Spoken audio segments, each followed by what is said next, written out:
Hey, Naturally Norlands.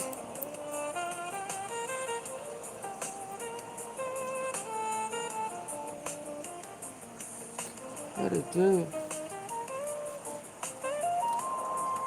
I'm gonna try to touch bases on here a little bit.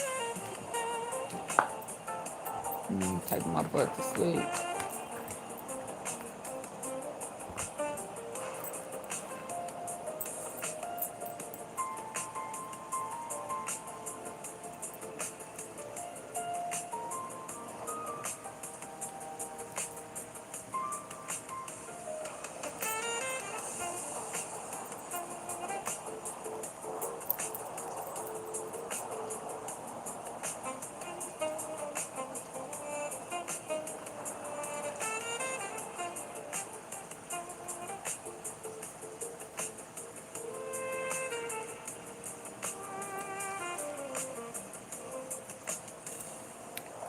You tea sippers, come on in.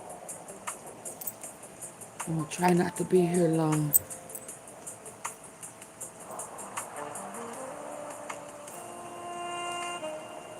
I can't believe. I need to see this. I need to see this with my good eye. They got exhibit number 34. I need to see, man. I can't see.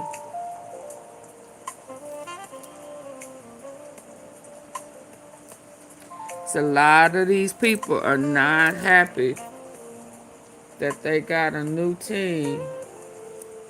Some of these videos too long.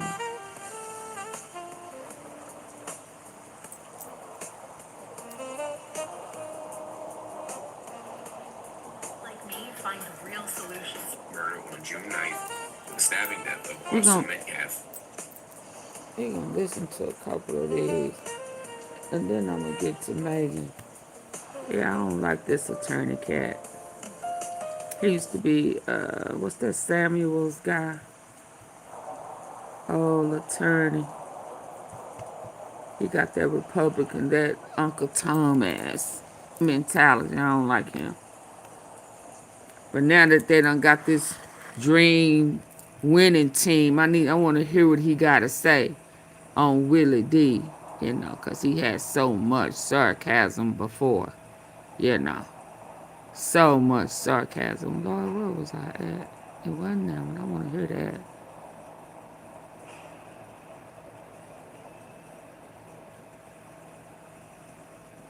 I be having so much stuff pent. I thought I brought it to the front, but I guess I didn't. Because I left that Candace.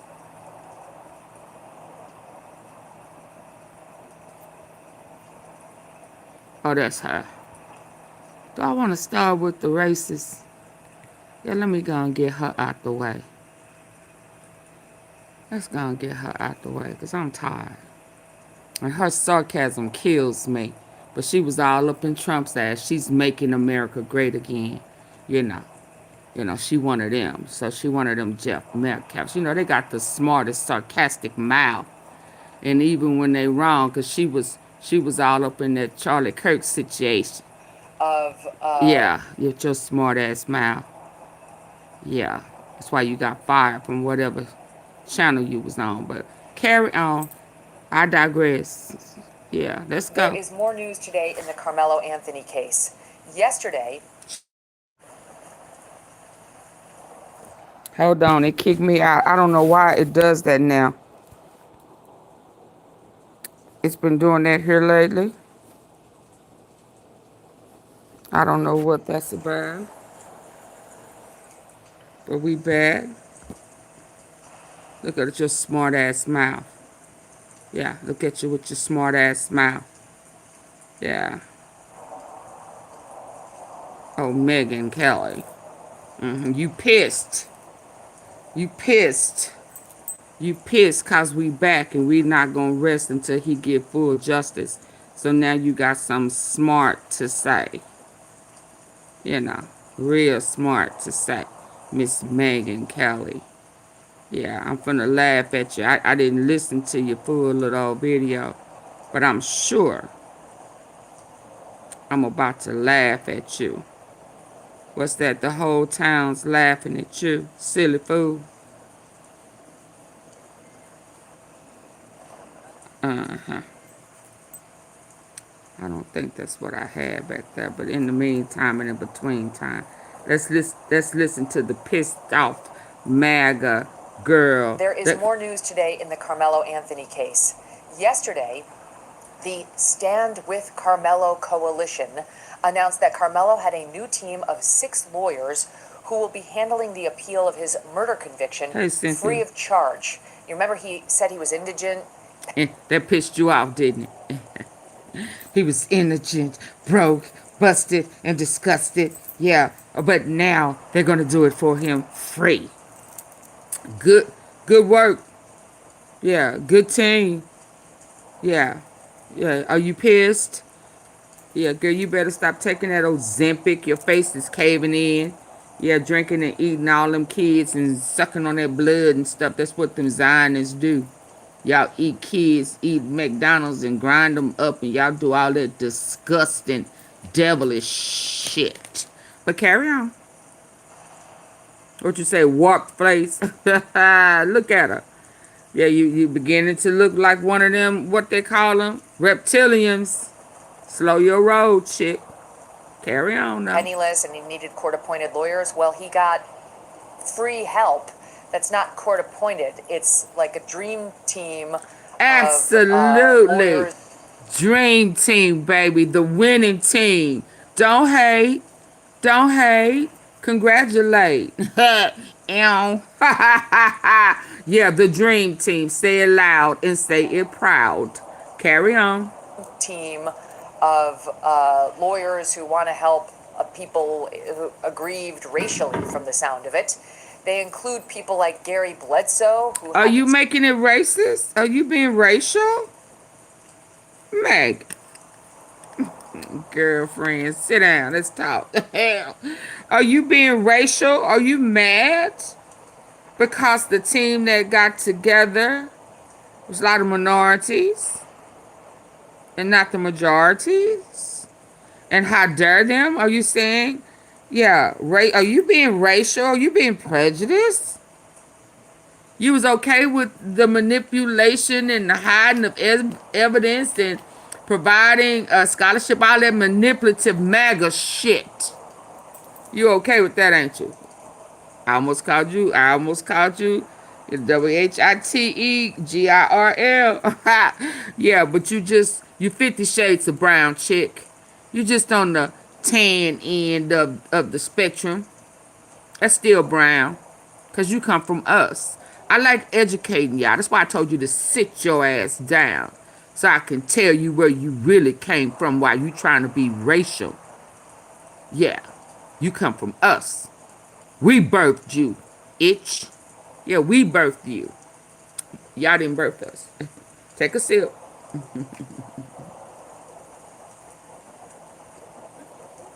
Put your pinky out. Take a sip and put that pinky out, girlfriend. As my mama would say. Yeah, why you trying to be racial? He should have kept his fucking hands to himself. Yeah, and he would have lived to see another day. But he may not have passed by Karmelo's hands. It could have been Hunter's. It could have been Memorial. Yeah. Somebody got poked and stuck. Trying to stick Karmelo. What did he throw in the trash? Why are we not discussing that? Why are you not discussing that Hunter, Austin, and Eddie, and all them other hoodlum thugs? Yeah. White chocolate thugs. Put their hands on him first. But carry on. To be the president of the Texas NAACP, someone named Brooke Clues, who happens to be not only a lawyer, but chief of staff to Benjamin Crump. Absolutely. Say it loud and say it proud. Racially, from the sound of it. They include people like Gary Bledsoe, who happens to be the president of the Texas NAACP, someone named Brooke Clues, who happens to be not only a lawyer, but chief of staff to Benjamin Crump, who is basically an Al Sharpton type, and Sean Derdia, whose claim to fame is getting a hung She said jury an Al for Sharpton type. alleged Tren de Aragua member charged with murder. Okay, so that's his new lead. You said being Al Sharpton type. Now, how dare you? You trifling old Trump's, tramp stamp. You old trifling tramp stamp. See, that's what's your problem. Y'all are so condescending and disrespectful. You know, y'all start shit and hide y'all fucking fingers. And y'all think, well, as long as you don't touch me. But that's the same thing Carmelo Anthony said. As long as you don't touch me. And he touched them anyway. Because y'all didn't train y'all heathens right. Y'all a bunch of criminal, organized crime thugs. And y'all about to be exposed. Because they mega. MAGA. I'm going to call you MAGA, not MAG. MAGA. Because you're being smart and sarcastic. Y'all hit the like button. Yeah. Your feelings hurt. Yeah. Get over it. Kick rocks. Suck a pickle. That's what you do. Put that Donald Trump and you one of his O's. Yeah, go suck a pickle. That's what you do. Yeah. Legal team who thinks they're going to be able to turn around this just conviction. Good luck. Good luck. Okay. That organization writing in a press release, quote, our responsibility is... Can you say it nicely instead of sarcastically? Good luck. Good luck. Girl, go fix your face. Oh my God, you look horrible. That organization good luck. Say it again. Say good luck again. Who thinks they're going to be able to turn around this just conviction. Good luck. Good luck. Good luck. That organization writing in a press release, quote, fake ass teeth in your mouth. They turning blue. Just conviction. Good luck. Good luck. Good luck. Good luck. That organization writing in a press release, quote, our responsibility is to determine they hating, y'all. Occurred and to ensure that every issue supported by the record is fully and vigorously presented on appeal. That's great. We've already had a full trial, and it was entirely... rigged. Rigged. It was entirely rigged. Say it with me. Say it with me. Magoon, Kelly, you look like a goon in the face. Alice the goon. Popeye. Yeah, that's what you look like. And you mad. You mad. Ooh, y'all some hateful. Yeah. Y'all start shit. And when it don't end in y'all favor, y'all rig shit, lie, manipulate, make up stories, add people to the equation, all that type of shit. Yeah. And I'm laughing at you because you believed in Trump. You believed in Charlie Kirk, and they took his ass out.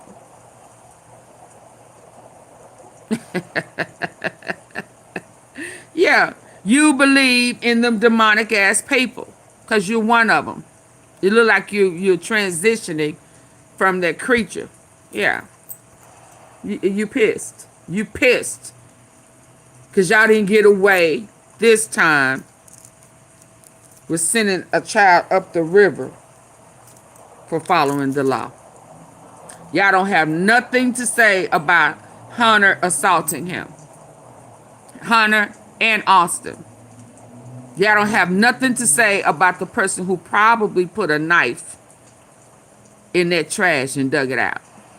Girl, you are beginning to look real manly in your face. You where your collagen at?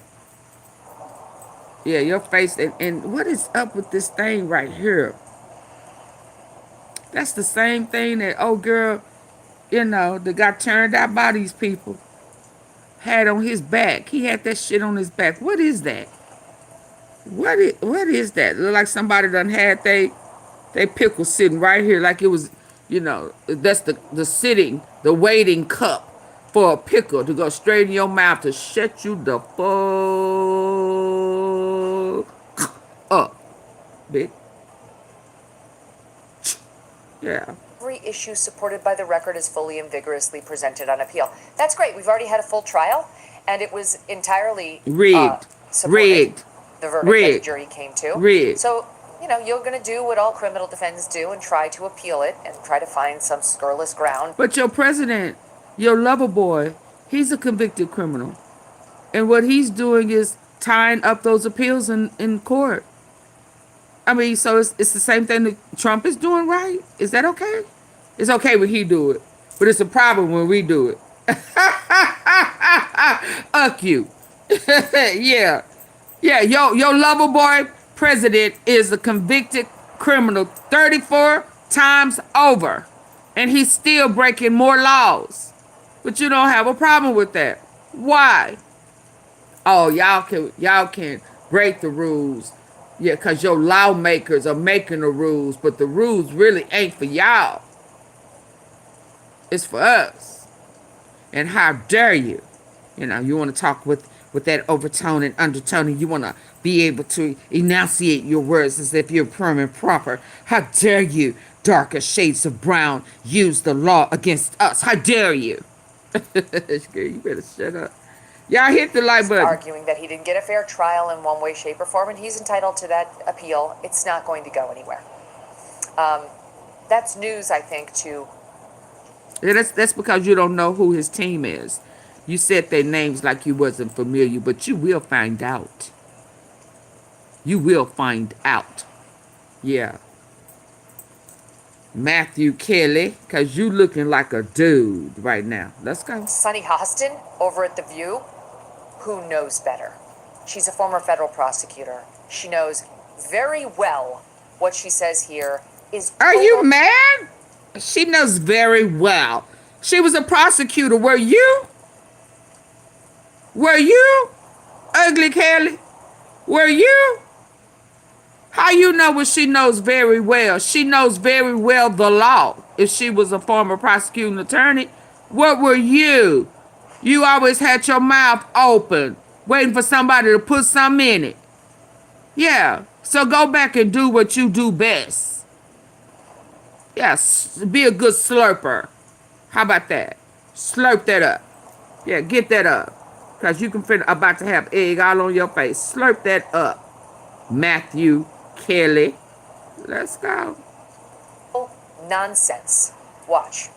You're supposed to have a jury of your peers, and you're not supposed to just strike someone because they're black. And in this case, they gave the reasoning that they're educators, and this happened, that these were high school students, and this happened at a school track meet, so they couldn't be impartial because of that.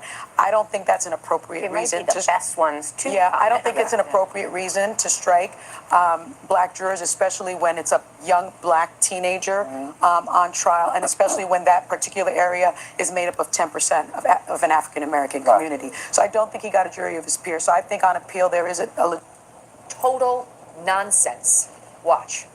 You're supposed to have a jury of your peers, and you're not supposed to just strike someone because they're black.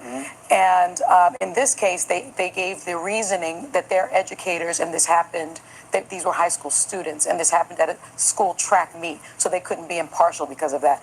I don't think that's an appropriate reason. They might be the best ones, too. Yeah, I don't think it's an appropriate reason to strike black jurors, especially when it's a young black teenager on trial, and especially when that particular area is made up of 10% of an African-American community. So I don't think he got a jury of his peers. So I think on appeal there is a legitimate thing, a legitimate reason. Could I get y'all to hit the like button? There's 94 people in, only 11 likes. Come on, y'all. Look at this helper. I'm sorry, but that is a blatant misstatement of the law. As she knows, the Supreme Court has specifically held that you have no right to have individuals of your same race on your jury. That's black letter law now. She knows that. Why is she shut up. doing You this? sound stupid. Why is she saying that? Why are you concerned? You concerned? Why are you so irritated and frustrated? Because the young man is about to get a fair attempt to get full justice. He's about to receive the fairness that you, 50 shades, tan-faced, frog-faced heifers don't want him to have. Is that what this is? What is your problem? What is the problem? Why are you so irritated and frustrated? because it wasn't the other way around and a black kid didn't get unalive? How dare him defend himself to some white boys that were being Frisco hillbilly thugs? How dare you? You're not supposed to unalive us. And if it was back in the day, I would holler 8. I would holler 8 so that he could get hung. Yeah.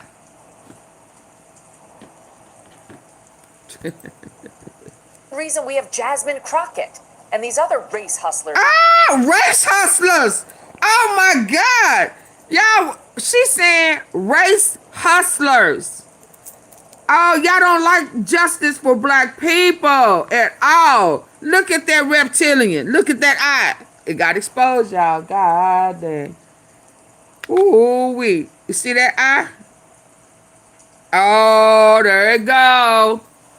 Oh, there it go. That eye is over here, round as day. This one over here, what is it doing? What is it doing? Oh, that reptilian. I told you she was look like she was turning.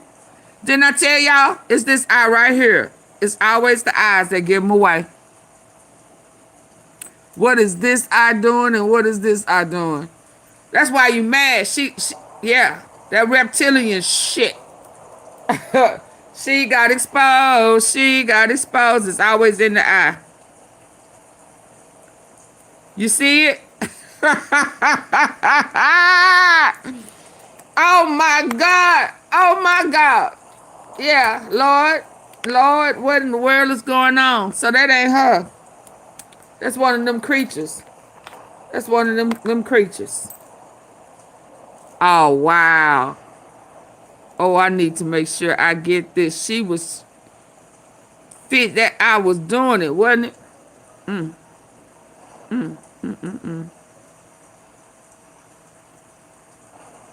Look at her, man. She mad.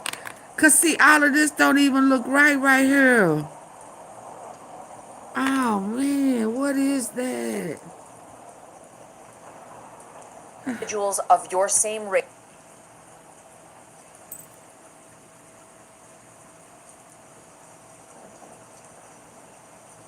Oh, man. This shit is crazy. On your jury. That's black letter law.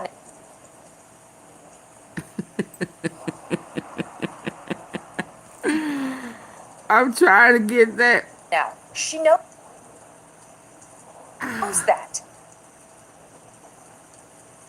Why is she doing Why is she doing what she doing? Does she not know how she look? this?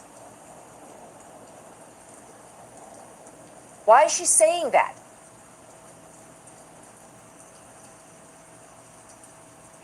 Girl, you need to go take a break. You need to go let them tune that back up. Oh my God. Why are you so upset about it? Why are you so upset about it? Do you know him personally? Girl? The same reason we have Jasmine Crockett and these other race hustlers trying to stir up racial hatred to try to suggest that you have some sort of constitutional right if you're a white person to an all-white jury. Oh, Like we have some type of constitutional right. Girl, look at this clown.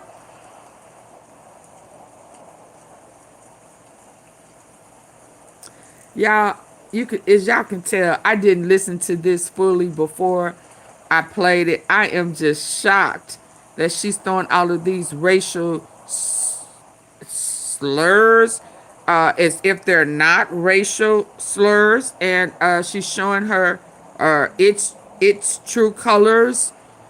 Yeah, I mean, and she's like, how dare you push your entitlement based on the law? Ooh. Ooh.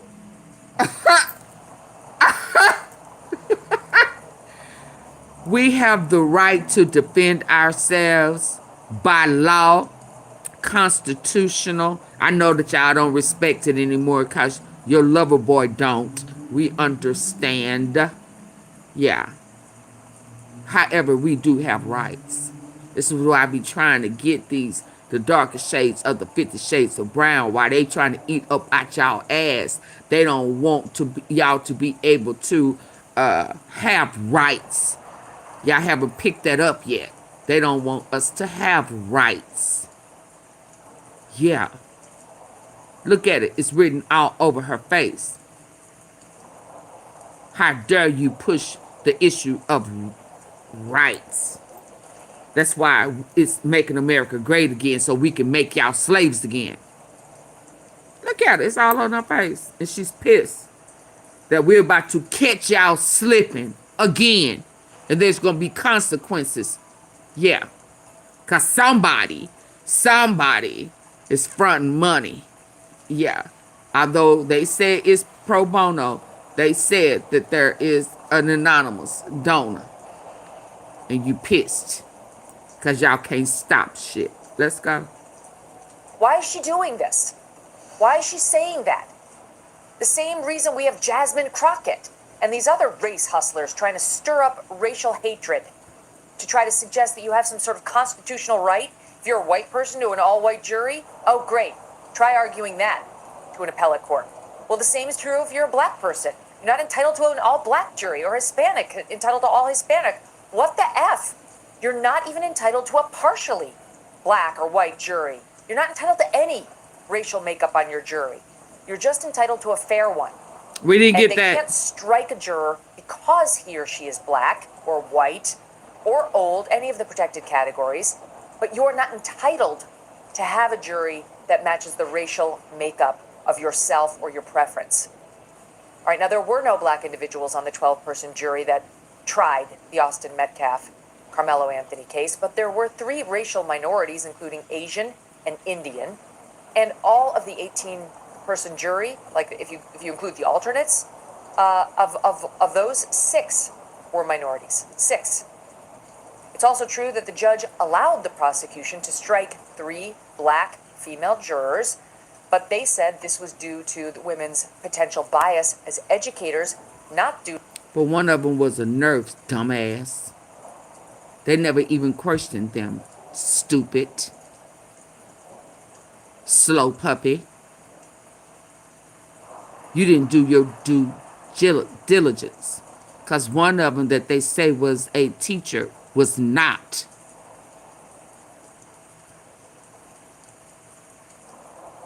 Yeah. They never asked her, could she be. They never asked neither one of them, could they follow the law.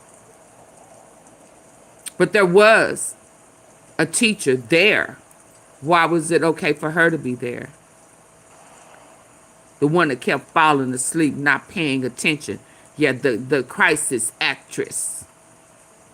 Slow puppy. You just mad that we caught y'all asses slipping. Let's go. To their race. That's the prosecution's only obligation, or whichever side is striking the juror. If the other side says, we want to know why, you say, this is why, and the judge will make a call. And sometimes the judges do say, I don't buy that. But here, they said, we're not striking them due to race. We're striking them because they're educators, and we don't want a bunch of teachers on this jury. This happened at a high school. There would be all sorts of reasons why you wouldn't want teachers there. They think they know better. They might know the potential, witness list members. We don't I've believe said you. before, one of the things they always told us to look out for. We don't believe when we you. tried cases was you don't want a mini expert going in there on your jury. So Matthew you try a Kelly, case about we don't believe you. We don't believe you. You're racist. welding. You don't want an expert welder on your jury. He's going to think he knows better. You want the jury to only accept the evidence you put in front of them. You and your... When my streaming bill hit $180 No. a month for channels I don't even watch, I told y'all I didn't get mad. I got the free. racists came When you out lock me into a tonight. 2-year contract, The racists Opposing came counsel. out tonight. The racists came out. The racists came out. The racists came out tonight. Y'all hit the like button. Double tap the face of your screen. Double tap the face of your screen on your phone. Yeah, just like that. Just tap it twice. Yeah. Or hit those 3 dots at the top right corner. But if you're on your phone device, just tap it twice. Just like that. Keep your hands to yourself, Auntie Pig. Keep your hands to yourself. Yeah. Like I said earlier, when somebody tried to say that Austin was a victim. No, he was not a victim. No disrespect. He was the aggressor. He was the initiator. And at the end of the day, he became a casualty of a fight that he started. He is not a victim. He lost his life. But you cannot be the aggressor and the initiator, assaulted somebody, and then when it didn't work the way he wanted it to work, now you call him a victim. No, he's a casualty of a war that he started, a fight that he started. Yeah. It just was not in his favor. But he was not a victim. And I'm sorry if that pisses somebody off, but that's the truth. And again, I am not going to sugarcoat shit for the Metcalfs. They're not taking ownership that Austin and Hunter started it. But they want somebody to apologize to them because they raised bullies. White bullies. White thugs. White chocolate thugs.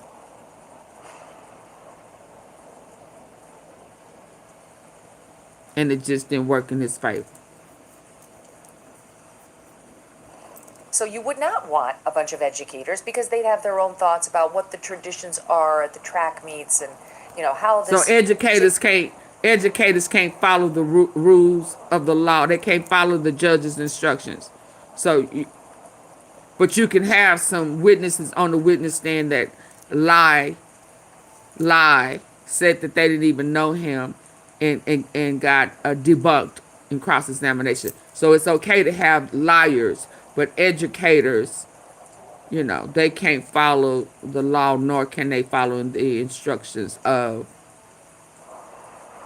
the judge. Per you, sir. Per you. Yeah. Particular thing was likely to work based on their experience. No.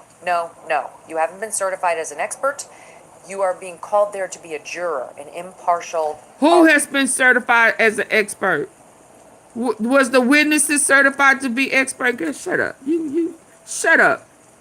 You're so racist that you sound stupid. Facts. So it makes perfect sense to me that either side might not want educators sitting on the jury, and it made perfect sense to this judge as well. But the mere fact that there was one or two. When challenged, prosecutors must have a neutral explanation. Sir, he had one or two.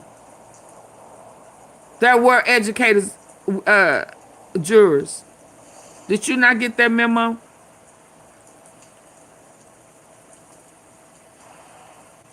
Yeah.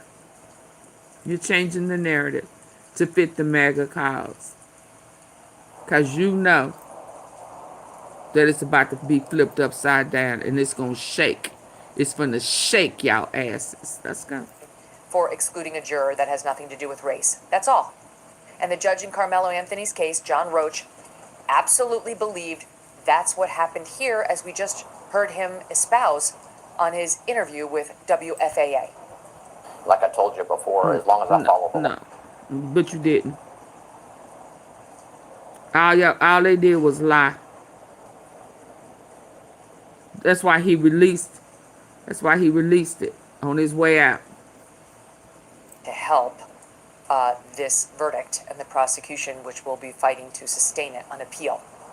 This is not some moron who got placed on the bench for politics. You can tell this guy's a serious jurist, and he knew what he was doing.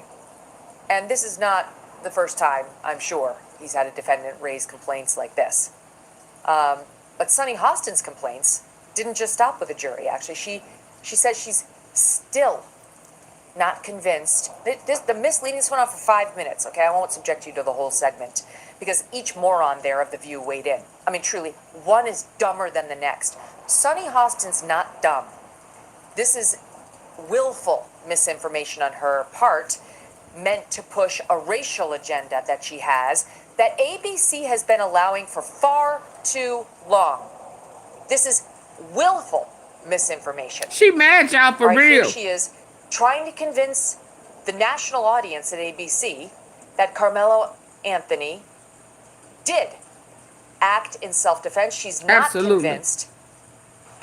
Absolutely. Incredible is the first wearable And you mad anti-inflammatory. because it's on a big Not only does it audience. take away the inflammation, but when you That the jury was right in finding otherwise. Watch. I also think we have to look at self-defense here because there seems to be two systems of justice at play in this country. And there have been for a very long time. I was part of the system, so I understand that, and I believe that to be true. In this case, this young man, you heard him say he put his hands on me, and I told him not to. This, the kid that died, and I have so much empathy for him and his family's loss. That kid was 200 pounds. This kid was 130 pounds. And so, and the other kid was also taller than he is. He was the only black kid under the tent. And the victim here had his twin brother with him, who was also a very large person. If you don't fear for your life, if you weigh 130 pounds, I weigh 130 pounds. Facing somebody that's 200 pounds, I would be terrified of that. So I don't understand why self-defense was Wasn't, rejected right. by this jury.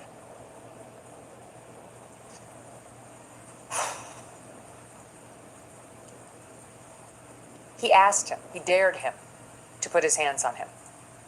Anthony dared Metcalf to put his hands on him. And He wasn't so afraid. Metcalf He shouldn't was have put his hands provoking on him. him. You dishonest hack. He went in there and intentionally provoked him. One of the many reasons why self-defense was not available to him, why it did not fly. You cannot claim self-defense when you provoked the action against yourself. You Yeah. cannot taunt someone, beg someone to lay hands on you, and then when they do so, stab them in the heart and say, oh, gee, I was just defending myself. Now it's You back at the provoked heart. it. The self-defense law understands that. And separately, the jury understands that. Who we gonna see? Austin's dad, Jeff Metcalf, who was gagged for the course of this trial, like everybody else, and not able to defend his son, the murder victim, as he was being defamed Oh, yes, by she people not. like She's Jackson racist. Crockett. He is on Everybody that she's a gone big, at, small media tour. He's not looking for fame. He's looking to rehabilitate his sweet son's image. He did nothing wrong, nothing. And villains like Sonny Hostin are trying to argue, who didn't do he's nothing so wrong? He intimidating put with his hands on big somebody. frame and, to 130 pounds. You know what? You know what you wouldn't do, Sonny? You're 130 pounds. Good for you. I'm 120. You know what I wouldn't do? I would not go up to somebody who was with his, big debilitate his sweet. He is on a small media tour. He's not looking for fame. He's looking to rehabilitate his sweet son's image. He did nothing wrong, nothing. And villains like Sonny Hostin are trying to argue, he's so intimidating with his, big frame and to 130 pounds. You know what? You know what you wouldn't do, Sonny? You're 130 pounds. Good for you. I'm 120. You know what I wouldn't do? I would not go up to somebody who was 80 pounds more than I was and say, do it. Girl, shut up. You Lay wrong. hands You on wrong. me. He Do was it. sitting down. He didn't go up to I wouldn't nobody. do that. Yeah. I would understand that there was a chance that he might actually do that. This is what And then racism if I look like, y'all. overreacted in It response, lies. I could be heading It makes away up a to jail story. for 35 years, Yeah. like Karmelo Anthony. It makes up a story. Stop, all right? And by the way, absolutely no accounting made in her little summary there for the fact that this was not a woman being attacked by two hulking football players. No, it was This four. was one track meet participant confronting another track meet participant. She got it so wrong because they wasn't participants. They were suspended, heifer. They wasn't even supposed to be there, cow. You're a liar, just like Jeff Metcalf, just like the judge, just like everybody else in this stage set up, sent a black man up the river trial. You look pathetic because you don't even know the details. You just running your fucking mouth because you feel entitled to. to defend a lie, because you're a liar. But that's what making America great again is. Liars, manipulators, thieves. That's what you are. And you're a tramp. provoking him, saying, "Go ahead, lay hands on me." And then when he did so, as gently enough that he didn't even knock. Oh, it was gentle. He was aggressive, but he touched him gently. Oh, can I touch you gently? Keep your hands to yourself, and you live to see another day. See, this is why I don't sugarcoat shit for these people. I call it what it is. Yeah, you can't touch me, or you're going to get a treatment. Keep your fucking hands to yourself. Yeah. Karmelo into the guy next to him while they were seated. He got a knife in the heart. And she knows very well. I thought it was the chest. All self-defense has to be proportionate. Yeah. Bullshit. It was 4 or 5. We gonna see. I mean, so why are you so aggressive? If the law is truly on your side, why are you so aggressive? Appeals are always standard, I thought, huh? So why are you mad at the fact that he got a dream team and you pissed that there's a chance? Yeah, you running scared like the rest of them. Let's hear this partner. I can't with her. I can't. That's all I can stand with her. That's all I can stand enough to show you that of Austin Metcalf. That she was being a racist. The latest on the Karmelo Anthony situation, which is just absolutely heartbreaking. Karmelo Anthony has a new legal team. It includes Ben Crump's law firm and the president of the Texas NAACP. If you don't know, Karmelo Anthony was found guilty of first-degree murder on June 9th for the stabbing death of Austin Metcalf at a track meet in Frisco, Texas on April 2nd, 2025. He was sentenced to 35 years in prison hours after the verdict was read. Just hours. Stunningly short deliberation process. Anyway, he has filed a notice of appeal, and a new pro bono legal team assembled by the Stand with Karmelo Coalition is now handling that appeal. The team is led by Russell Wilson of the Law Office of Russell Wilson II in Dallas as lead counsel, not the quarterback. Second chair is Michael L. Ware of the Law Office of Michael Ware.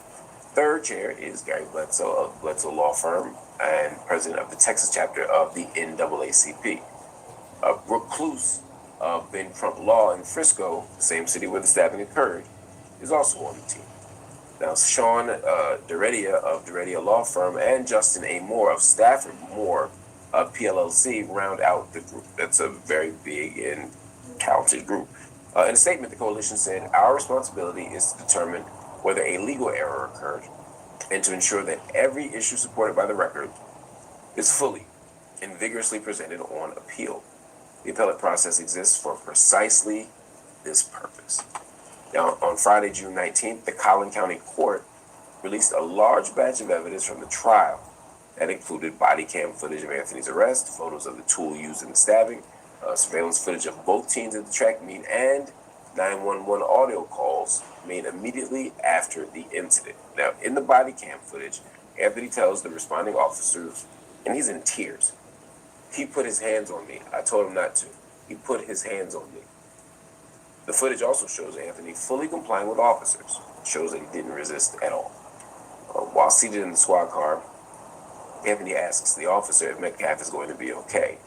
In 911 audio, a male voice can be heard telling Metcalf to, quote, "stay with him." Additional surveillance footage shows both teams and a group of other individuals inside the tent where the stabbing took place in the moments leading up to the incident. Now, Judge John Roach, who presided over the trial, explained why the evidence was being released now.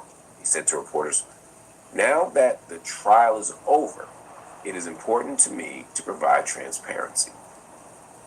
Anthony's new legal team will conduct a fresh review of the entire trial record, and their job is to identify whether any legal errors occurred that could support a reversal or support a new trial. His appeals team will now have to find a different argument than the one that the all-white jury rejected, one that is not rooted in what happened at the track meet, but in whether what happened in the courtroom was legally sound. That's the thing about appeals. Like now we're looking for errors, we're looking for procedural errors, we're looking for legal errors. We're not relitigating the case, which is something that a lot of people don't realize when they talk about appeals. It's not just another bite at the apple; it's a different bite at the apple. Graduate with a degree that fits your life and They your are budget. mad about Whether it. you measure affordability by price or value, it's both at WGU.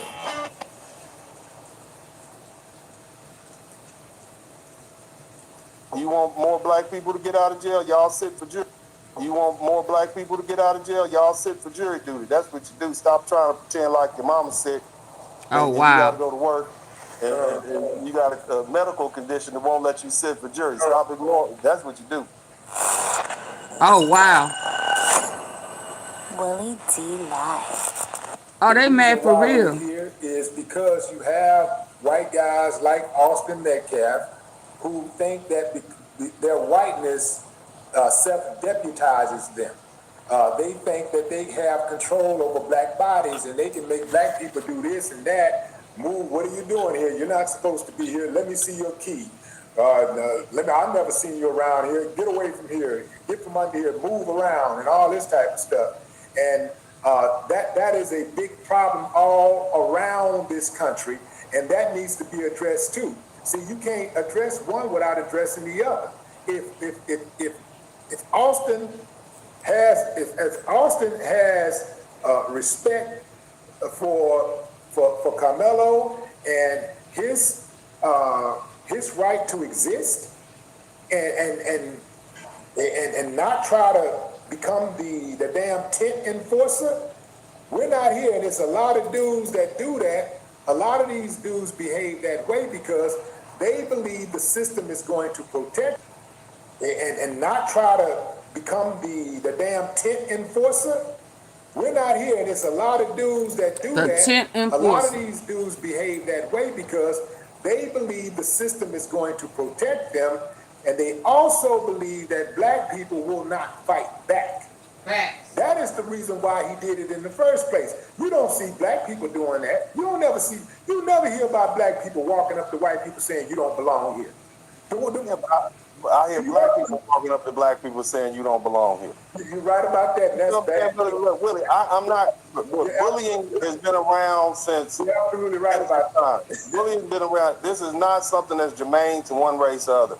We have, look, it's part of human nature. We got kids who are bullies. Oftentimes, kids who are bullied themselves. But the way you fix the bully is you punch them right in the nose, and then they learn their lesson. Now, we can't do that like we used to do it back in the day, so go ahead and call the police, put them people on it. But the bottom line is this is not, look, there's plenty of racial issues we can talk about, but this issue, I think the adults have injected race into this. I think the adults who play the racist game, these are basically two young men. I mean, both of them played football. They played for opposite teams. Karmelo Anthony wasn't just under the tent being quiet. He was under there talking stuff, so he wasn't scared.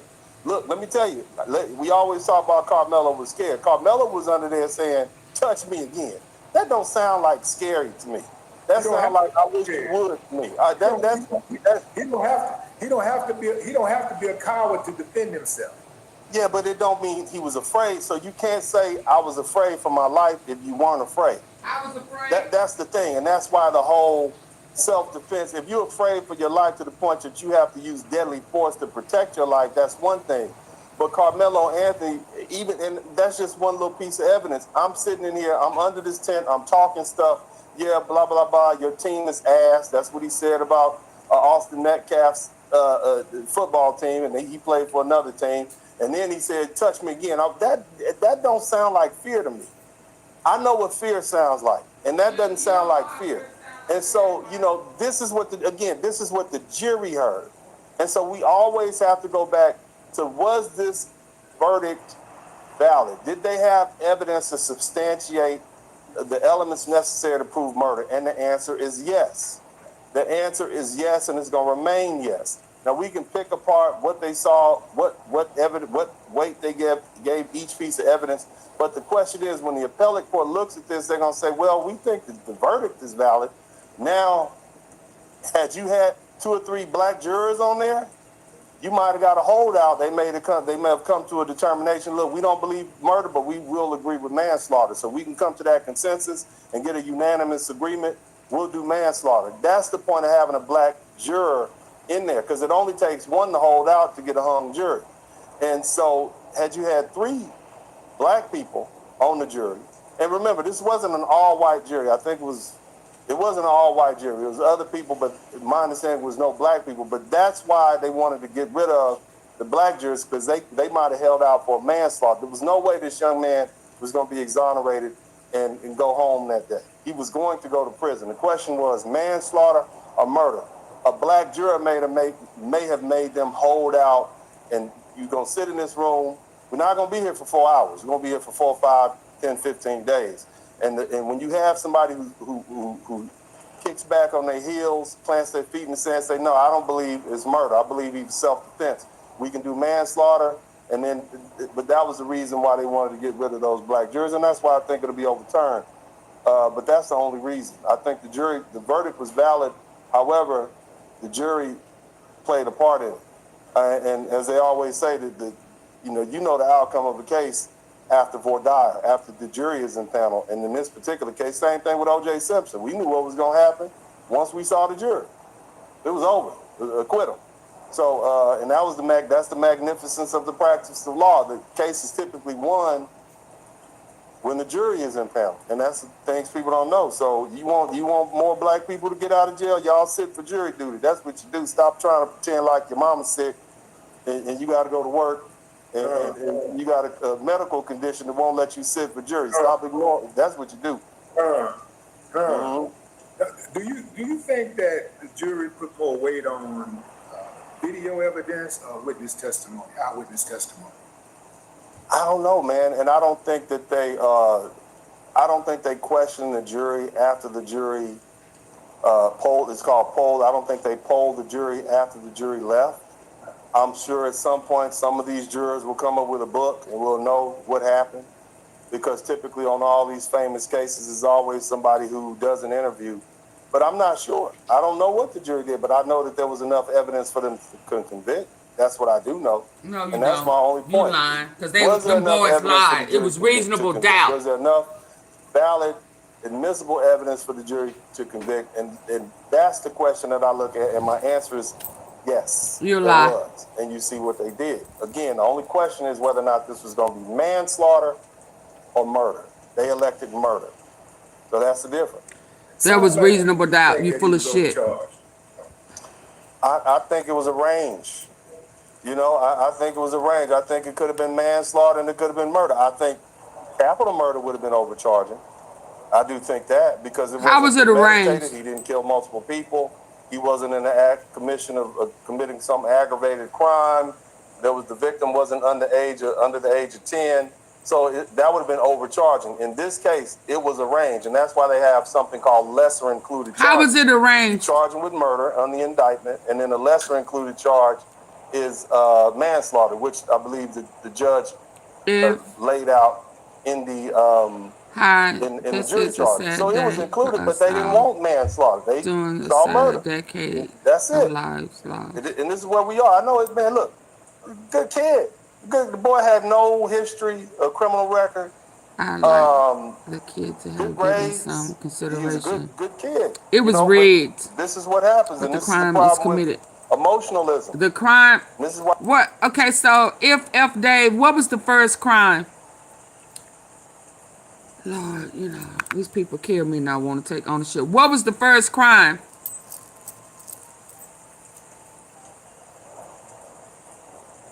When you break the law and you assault somebody, there's a chance that you may lose your life. So Dave, tell me, who broke the law first? What was the first crime?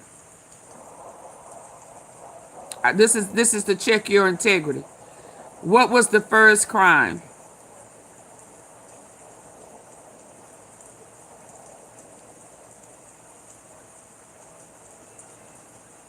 Can somebody tell me what was the first crime that happened up under that tent? why he said this was arranged. What was the first crime?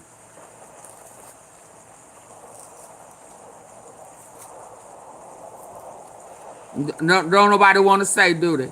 Isn't that funny? But they can talk about him being stabbed, but can't nobody talk about the first crime that was committed up under that fucking tent. Why? Why? Because y'all just cannot admit that Austin is the reason why he's not alive. It's Austin's fault that he put his hands on somebody and broke the law.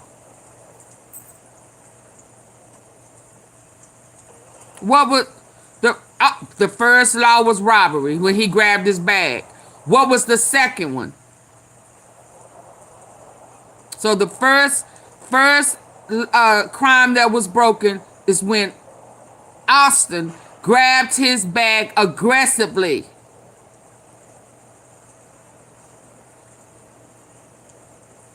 Is it against the law to grab somebody else's property? What was the second law that was broken?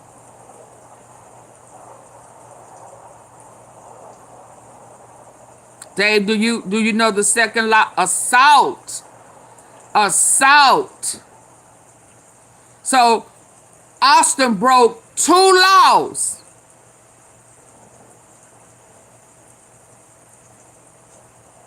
Before he lost his life. Hunter was right there. The other linebackers was right there. So before he got poked, he broke 2 laws. Why ain't nobody talking about that?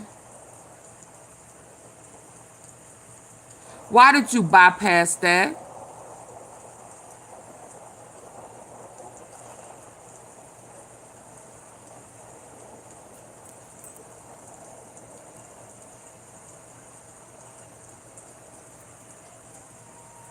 Do you agree it's F Day that 2 laws was broken before he got poked?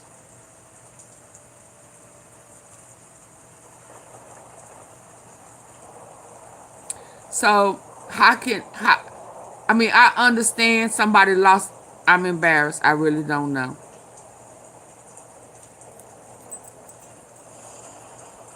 Why we got to teach our sons to control this. I'm going to say something. This real charges. You charge him with murder on the indictment, and then a lesser included charge is manslaughter, which I believe the judge laid out in the jury charges. So it was included, but they didn't want manslaughter. Because it was already staged. That's it. Hell, it was already arranged that they was going to say guilty. Good kid. Good. The boy had no history, a criminal record. Wasn't a thug, wasn't a bully, none of that. Good kid, but this is what happens, and this is the problem with emotionalism. And this is why we got to teach our sons to control this. I'm going to say something, this real chauvinist. I'm about to say it's going to be real chauvinist. I don't care.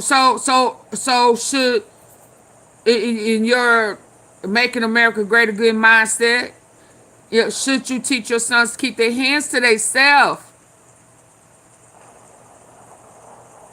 Just teach them to keep their hands to themselves. Control your emotions. Even if you was trash, if your team was trash, and y'all was under the tent talking trash, you and Eddie, but Hunter overheard the conversation and said that you talking reckless. Who are you? So the first exchange was with Hunter. His brother Austin jumped in to defend Hunter. Hunter, his brother, said Austin got aggressive, grabbed his bag. So did Karmelo have the bag? Or did Austin grab his bag and pushed his bag to him, telling him to get out? Because they was talking football. And they had a sorry team. Okay. Hunter said his brother got aggressive, grabbed his bag. So that means that Austin had the bag with the weapon in it.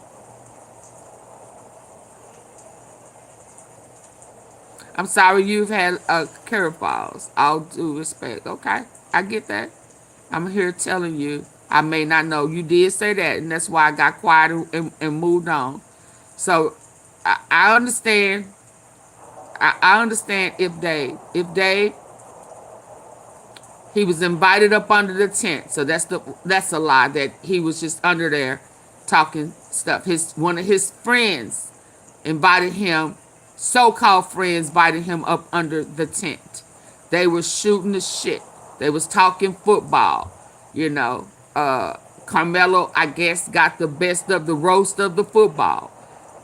Hunter, the twin that's still alive, turned around and said, "Who are you?" He said, "I'm Mello." So when he's saying that he was talking reckless, they were shooting the shit about the football, last football season. And Karmelo said to his partner, "Y'all was shit, man, y'all was shit." Hunter heard it, turned around and asked him, "Who are you?" He said, "I'm Mello." His twin hopped up, got mad, grabbed Karmelo's bag. So that means he did not have the bag with the utility tool in it. Okay? Grabbed his bag, which is against the law. Either pushed him at him or gave it to him aggressively, because Hunter has already said it was aggressive. His twin said his brother was aggressive. He walked up the bleachers to where he was to confront him. They said that he was jumped.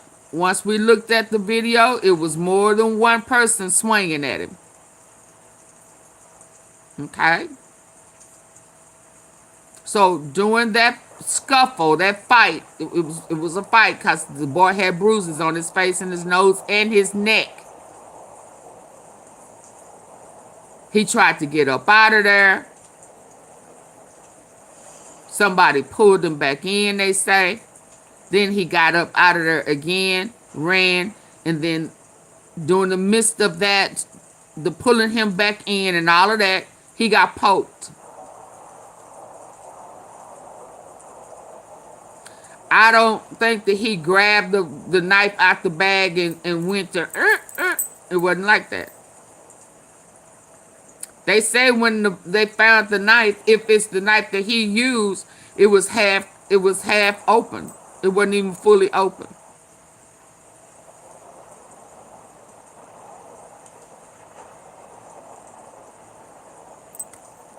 So now we got a whole bunch of lies.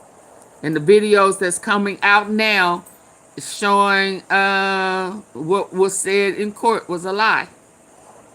And we saw another kid that could be Hunter, it could be Eddie, it could be whoever. Soon as Karmelo ran, they dropped something in the trash can and went back to see about Austin. Austin. And then once the people started coming, the coaches started coming, he went back to that trash can, trash digging, to pull out whatever he threw in there to hide. This is the first time we saw this, yesterday or the day before. So, and on the witness stand, the football boys were caught lying in cross-examination. It's supposed to be reasonable doubt. It's supposed to be reasonable doubt. As soon as the cross-examination came across it, he proved that the boys was lying. Should have been reasonable doubt enough that those boys was lying. Let me carry on. If they don't like me. But back in the day, we were taught boys don't cry.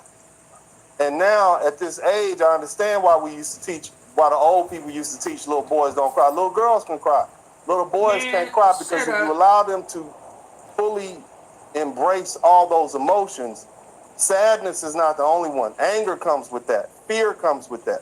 And the reason we don't want men in our society, all men, to just always embrace their emotions, because they'll go too far with it. Now you got an emotional man, whether he's angry, whether he's fearful, whether he's sad, he's going too far. And this is why we limit our See, they boys forget that in this society Austin was the aggressor. to control their emotions, and that's part of the training. And this is what I've taught my sons. This is a hard lesson that a lot of men have to bold learn. enough to remind them that y'all leaving out all the good stuff. Karmelo been in there a week, and if some of them OGs would take him under his wing, they'll say, son, at least you got a date. Because some of us got 250 years. We never getting out of here. You got a date. On top of that, you young. So you're going to get out of here and you're going to still be a baby. You're going to be 35 years old. You up for probation. So, and they're also going to say after, if he's willing to talk about it, because I'm sure he's been in there crying. You know how that is. Look, man, I'm going to tell you something, man. I worked in Lake Charles, Louisiana as a law clerk. And they would just bring bodies in. I work for a black judge now, and his name was Judge Wilford Carter. He's famous over there. 5 o'clock, he goes home. 5 o'clock, they go with that man in that gray van. And I would see literally thousands of young men of all colors every year getting football numbers. And we go to lunch, come back, here goes some more football. It don't mean anything to these people. This is a process. The criminal justice system is an animal that needs to be fed, and they're gonna throw bodies in there. And what they do is throw people in there who can't control themselves, and they throw people in there who are undesirable. You see, and you can read into that what you want. But the bottom line, when you get into that system, oftentimes there are OGs in there who will sit down and talk to you and say, yeah, nephew, you should have controlled yourself, man. It wasn't worth it. You in here for this is some childhood schoolyard stuff. You in here for something, you got 35 years for something that you could have just walked away from. And that's just good old-fashioned common sense. Anybody who loves their This child man is full of shit. is going to tell them, look, man, walk away if you can. That don't mean you a punk. I done walked away from plenty. And I know you have too, because we wouldn't be here where we are. Anybody in the public who has a problem with that, they're here to see the circus. They're here to see the chaos. They don't care nothing about Karmelo Anthony's family. They don't care about Austin Metcalf. They just want to see a spectacle. And that's the truth. What you and I are doing right here, both fathers, is, we're speaking honestly. That you're as passionate about how you feel, and I'm just saying, bro, this is what the law says. I don't like to see that young black man dead, and I don't like to see that young white boy dead either. I don't want to see any children hurt like that. And we need, we need to. Jeff Metcalf raised bullies. They beat his ass. And support I mean, why y'all tripping? If you're a follower of them boys beat their daddy's ass. Words to heart. Broke bodies, broke arms and shit. Are we gonna act like tone the rhetoric down, man? They didn't beat their own daddy up? I ain't like you with Kevin Samuels. I don't like you now either. You've been spitting, bro. But hey, that's all I got, brother. Okay, shut up. No, it's cool. It's cool.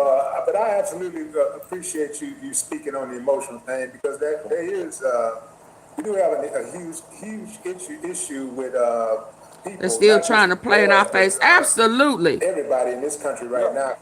He just mad that they didn't call him to be on the team. We gotta absolutely start getting into conflict resolution. All you have to do is tell everybody to keep their hands to themselves. I mean, did Jeff Metcalf not teach his son to keep his hands to his fucking self? We wouldn't be here. Let's just keep it real. We would not be here if Jeff Metcalf and Megan Metcalf would have taught their sons self-control. They have anger issues. They have anger issues.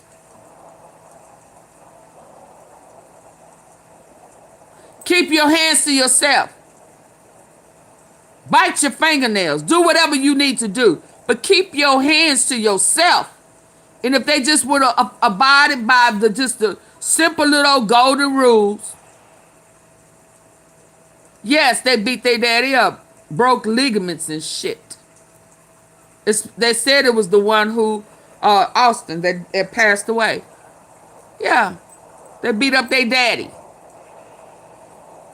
So if he would have did the golden rules, do unto others as you would want them to do unto you, and keep your hands to yourself, Karmelo Anthony did not break the law.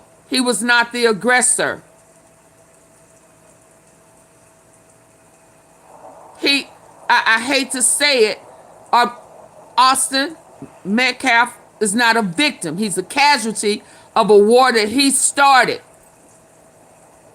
You cannot be the aggressor. You cannot be the one who assaulted somebody. And when you lose your life, now you're a victim. You started it. Call a spade a spade. He started it. So he's a casualty of a fight or a war that he and his boys started. And it's a period after that. Everything else is making excuses, moving the goalposts, changing the narrative. Yeah, okay, good night if you're tired. Yeah. I can't sugarcoat it. I'm not going to sugarcoat it. Yeah. He put his hands on him. He grabbed his bag. Hell, he could have poked his own damn self when he had his bag, getting the bag with the utility tool in it. You shouldn't have touched somebody's stuff. I don't know how else to say it, but I'm not going to say he's a victim. He's a casualty of something that he started. He was the aggressor. Karmelo Anthony was not the aggressor. He said to him, "We cool as long as you don't touch me." So when you hear him saying, "I told him not to touch me," he's not lying. He did. And he should have honored that. He should have went and got a coach. But he didn't. You got to figure that out, how to resolve conflict, without fists, guns, and insults. So there you have it. But I appreciate you coming on, man. Any parting words? Well, I appreciate everybody, and I know they've been giving me hell over on my page. I'm just gonna give it to you straight. Really, but you're wrong. Because I'm gonna be honest with you. I'm gonna tell you the truth. I'm not gonna hold back. I don't want your money. I done had enough money in my life. I realize it's not gonna make me feel better when I'm sick. I don't. So they're afraid that the truth is about to come out, and it is. Americans in general. I want to see us continue growing. It's a very young country that we live in. We're coming up on our 250-year anniversary. And the truth is, especially now, we got all these Europeans and folk coming from overseas. They say, man, America's great. We always look at these other countries like they so amazing. I'm not saying America's perfect, but it's imperfect, but we have to continue to live. We've been here in this land for 500 years. And we're going to have to try to figure out a way to get along. Otherwise, we're going to tear it up, and we don't have anywhere else to go. But, man, shout out to you. I just got 100,000 subscribers on my my Dennis Sperling podcast, man, and that's pretty good. And I appreciate everybody. And I appreciate you having me on here, brother. And I know it's passionate, hard to hear conversation, but it's been a long time coming, Willie. We need to deal with this in the black community. And I know people don't like to say this, but I'm going to say it. This happened 100 times a day in the black community. A young black boy get emotional, or a black man gets emotional and murders another black man, or hurts another black man or black woman. And now it's seeping over into the white community. And they not having it. And they just deal with that. They not having it. But he started it. He started it. And why you not saying that he started? People do it to each other. Yeah, that's what kills me about you, mixed breed. You ain't honest. Y'all hit the like button. But the reason really? That's what happened. I don't want to hear that. Now, talking about it's going over into, no, he started it. Y'all scared to say that Austin Hunter started it. Yeah, that's what blows my mind. They chicken out and they scared to say he assaulted him first. He grabbed his bag first. The headline in the Karmelo, the very thing that became the headline in the Karmelo Anthony trial, which was the fact that no black jury member was seated. It's the very thing that can possibly get his conviction overturned. I talked to you about this on day one. His attorney, to his credit. Now, in my opinion, he did not do a great job trying this case. Not at all. But to his credit, he did object to the jury racial makeup, which preserved the error or potential error for an appeal. And that's where we're headed. All right, I'll put it up for Max. According to Atlanta Black Star, the Texas jury that sentenced Karmelo Anthony to 35 years in prison Yeah, this he month did, Dave. did not include a single black member on the jury. Even though the initial jury pool was made up of almost 600 residents of Collin County, where you have more than 10% of the residents are black, and that judicial decision is where Anthony stands the best chance to successfully appeal this conviction, according to legal experts interviewed directly by Atlanta Black Star. Now, remember, in an appeal has to remedy an error. The error, 9 times out of 10, cannot simply be an error noted. It must be an error that your defense attorney has objected to. And if there's no objection to the judicial error, you may not have the opportunity to preserve that issue for an appeal. So a lot of things are technically appeal worthy, but if the defense attorney did not say objection, Your Honor, it doesn't preserve the appeal later. All right? Yeah, he didn't So do this is a very different much scenario. The attorney did objection. object. Quote, I know during jury selection, Okay. the district attorney struck 3 qualified black jurors. Said Alexis Hogue-Fajour, a criminal law professor at Brooklyn Law School and a nationally recognized expert on race and the criminal legal system. Quote, and what I mean by 3 qualified black jurors is these were jurors who indicated they could view the evidence impartially. Now, when jury selection takes place, every attorney worth their weight will tell you, you win or lose the case based on the jury. Okay? If you're a real trial lawyer, you know you win or lose the case based on the makeup of the jury. They did preemptive strikes of the black jury members because the prosecutor did not want school teachers or educators to be on the jury. There's more.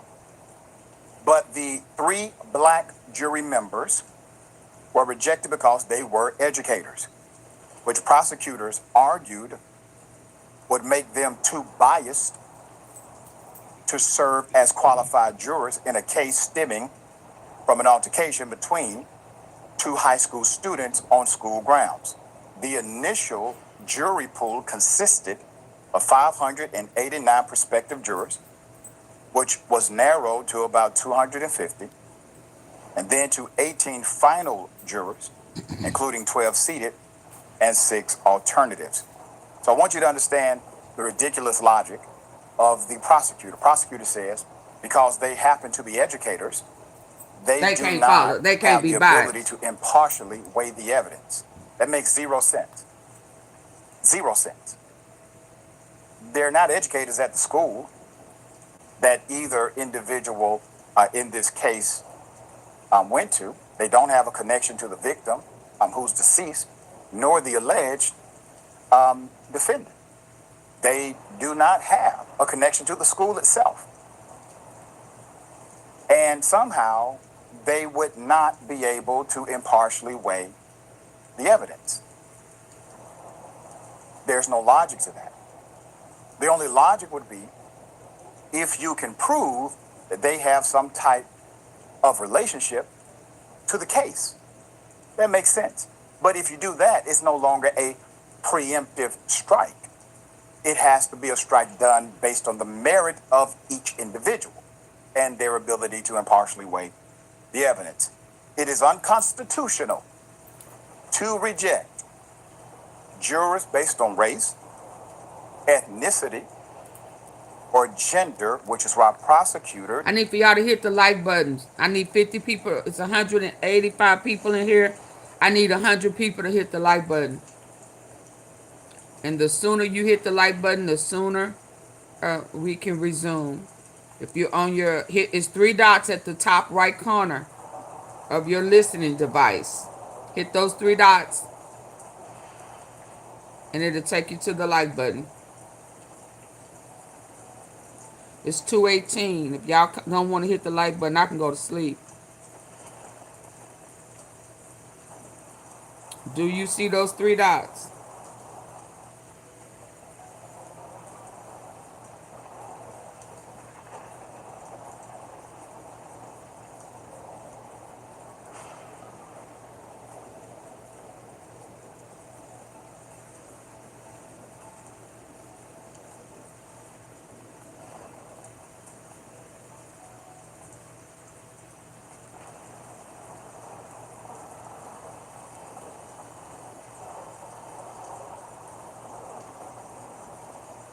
Come on, y'all, hit the like button.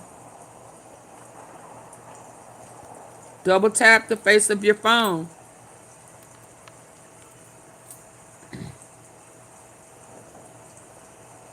Tomorrow we need to better. What you mean?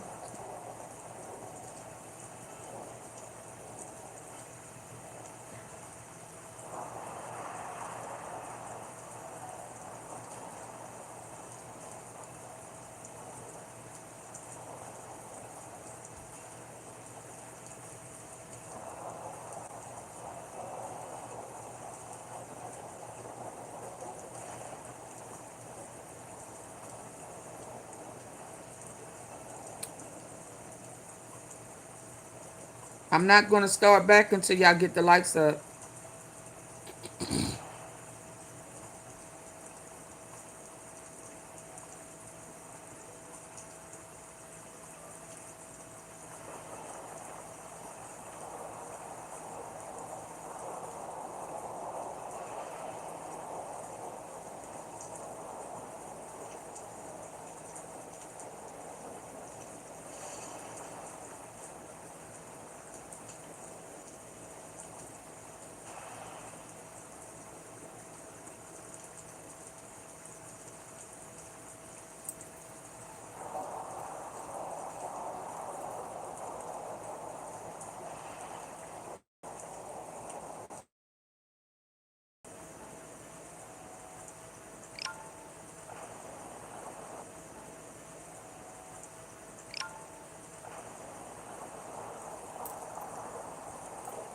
I got to make Based their folk leave. rejection of the black women on their occupations and nothing else.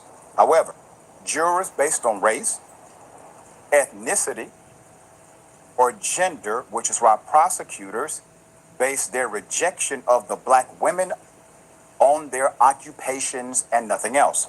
However, if it turns out that other non-black jurors were also educators, that would provide the young Mr. Anthony with a solid argument to present to the appellate court. That's according to the legal expert.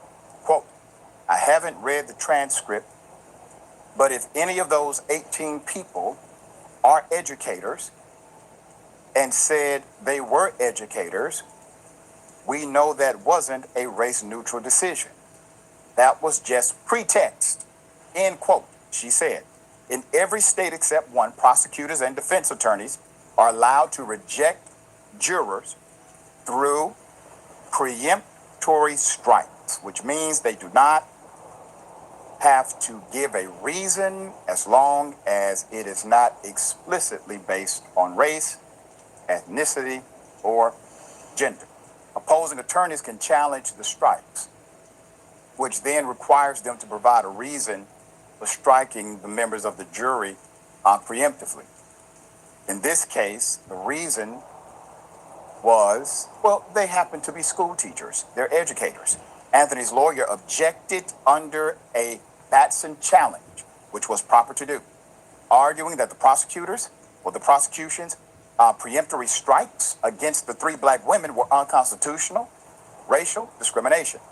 But the judge rejected the challenge. Okay, so be it. The judge rejected the challenge. I think the challenge was proper, and I believe the preemptive striking of those black women was racially motivated. You need a new or replacement key fob remote for your car? Are you afraid of paying too much at the dealership? Not because you have individuals who will look at this case with a more sympathetic lens to Mr. Anthony. That is not your legal reason. That is not your moral reason, and that is not your ethical reason. The reason is because all evidence must be weighed through context. All evidence must be weighed through context. A jury member must weigh the evidence based on their personal and professional experiences, exposures, and environment. So context matters. And in this country, your racial makeup creates context culturally. So you may have a different, better, deeper understanding of cultural nuances that others may not. Context matters. This is about fairness. This is still about impartiality. There's more. Had the trial taken place in Arizona,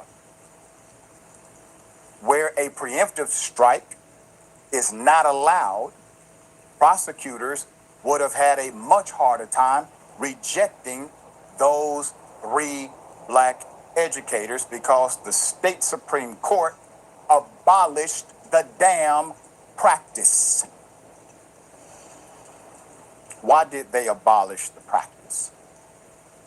They abolished the practice because they found that prosecutors were using preemptive strikes to work around the anti-discrimination rule. That's why. Texas, however, has not banned it, which made it permissible. The defense attorney objected. That means attorneys in Arizona must use concrete, case-specific reasons to reject members or potential members of a jury because the burden is much higher.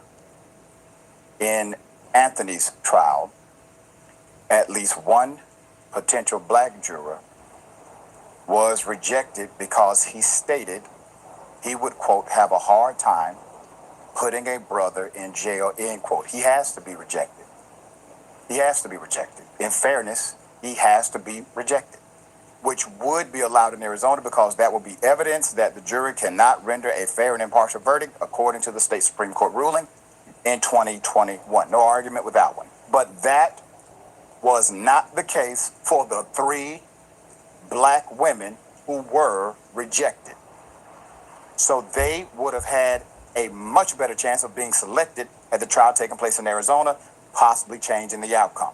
Quote, if the Karmelo Anthony case had been tried in Arizona, a judge probably would have denied the prosecutor's attempt to strike those black jurors, and those jurors would likely have served, said Benjamin Taylor, civil rights criminal defense attorney from Arizona who has represented multiple black plaintiffs over the years. And you have to ask the question, what is the judge afraid of? What is the judge afraid of? Okay, judge, this is a gray area. Many states have outlawed the practice, period. This is a high-profile trial. The prosecution is requesting a preemptive strike based on industry. And there's no reason that a school teacher must be impartial.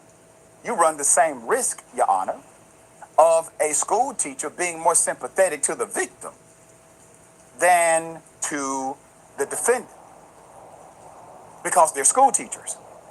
Unless you're calculating that a black school teacher would only be impartial to Mr. Anthony. Now, if the judge is making that calculation, that means the judge is engaged in discrimination. That's what that means. So now you have an objection on record, you have an appealable action because of this rule. What is the judge afraid of once again? Judge, if you don't grant the preemptive, you can still allow the prosecutor to make a case-by-case argument on the direct reason why these individuals cannot serve on this jury impartially. If for some reason their profession disqualifies them, that means that the prosecutor should be able to make a case specific to why they should be disqualified. But he did not have to because the judge granted the motion. Taylor, who has been practicing law in Arizona since 2005 and is the first black president of the State Bar of Arizona, also believes Anthony stands a good chance of successfully appealing the case because black jurors were excluded. Quote, on his face, it looks suspicious. These jurors were educators. They reportedly said they could be fair and impartial, and yet they were struck, end quote. He said he also believes Anthony received a much harsher sentence than other defendants in similar situations. I keep asking y'all to hit the like button. It's 140 people in here, and I only have 66 likes. So get the likes up.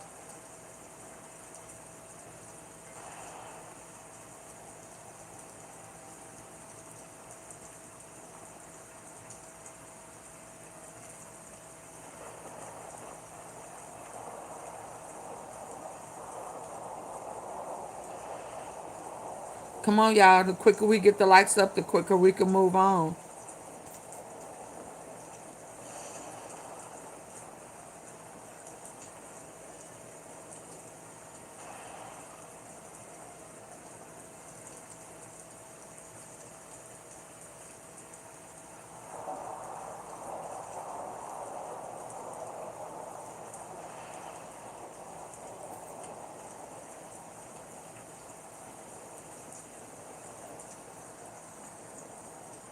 Yeah, I'm finna shut down. It's too late to be getting y'all act like y'all can't hit the like button. Situations.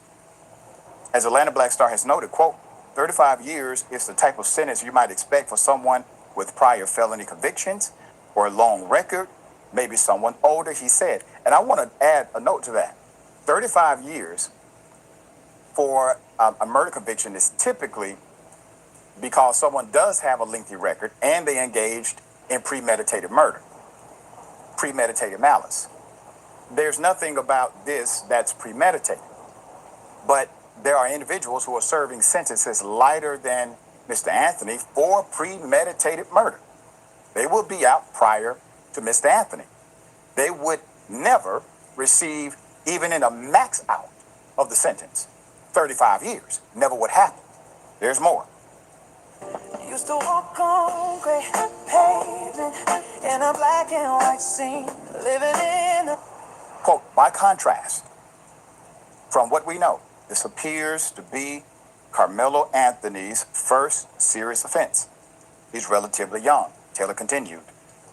Given that 35 years seems extremely harsh, the appellate court will be looking at whether the trial and sentencing were conducted properly, and if that sentence is consistent with how similar cases are handled across Texas and even nationally, he added. Anthony's defense team chose to be sentenced by the jury instead of the judge, which is allowed in Texas, likely believing the jury would have more sympathy. Sympathy. Now, let's zone back out. Once again, this attorney did not do a great job representing Mr. Anthony. Maybe because he believed in the criminal justice system in a way that would be akin to a young white male rather than a young black male. He believed that the jury who just convicted his client would be more sympathetic to the client than the judge would be. That was the call of the defense attorney. There's more.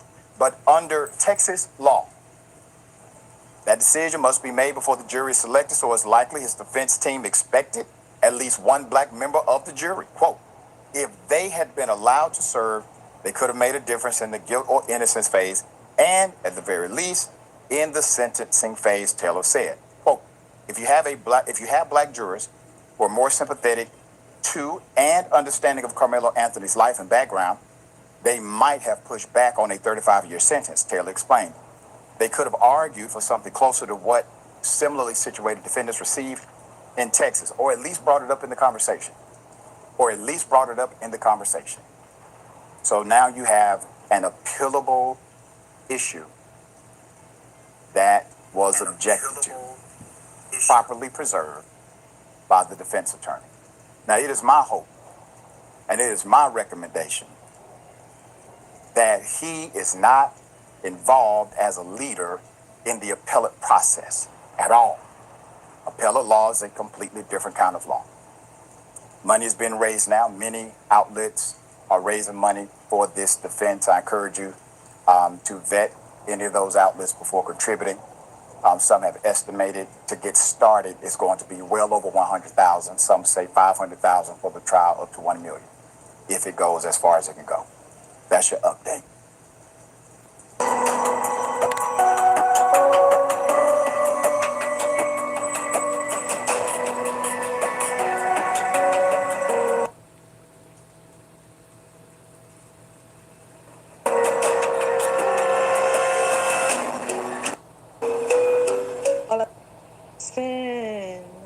Okay, you guys. So, the first thing I want to address is the fact that I noticed that a lot of, I guess let's say new supporters, new subscribers, saw another, oh wait, hold on.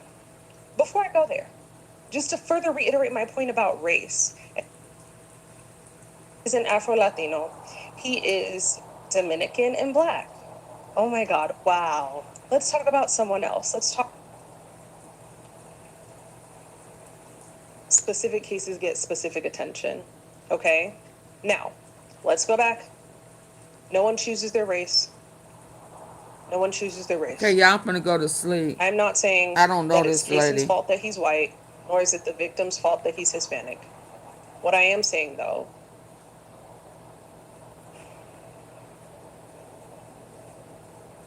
is this was another case that happened in Texas, virtually via relatively similar mediums and methods. That's true. That was damn near not even covered at all. Now, another thing that I found really, really interesting about Cason's case is that from my studying of the case, although there are some distinctions within the two cases comparing, and that's crucial. Now, why being killed via stabbing? Okay, so I think that the coverages surrounding different cases, right? Both of these cases occurred in Texas. Okay, so that's why I think it's an important comparison, because as I've told you guys numerous times, different jurisdictions do things differently. Okay, so the fact that both of these cases happened in Texas, in my mind, is very important. The second thing that's really important is that both of these cases happened in high school. The defendants in both of these cases were in high school when these incidents occurred. So that's another distinction that I find to be very, very, very important. The third distinction that I find to be super, super crucial is that both of these cases happened with the victims being killed via stabbing. Okay? So I think that's another thing that's super, super, super, super important. Both defendants killed their victims with knives. That's important. I'm gonna say it again. Both defendants killed their victims with knives. I think that's crucial. Now, why do I believe that we didn't get as much coverage from the Kason Allison case as we got with Karmelo Anthony?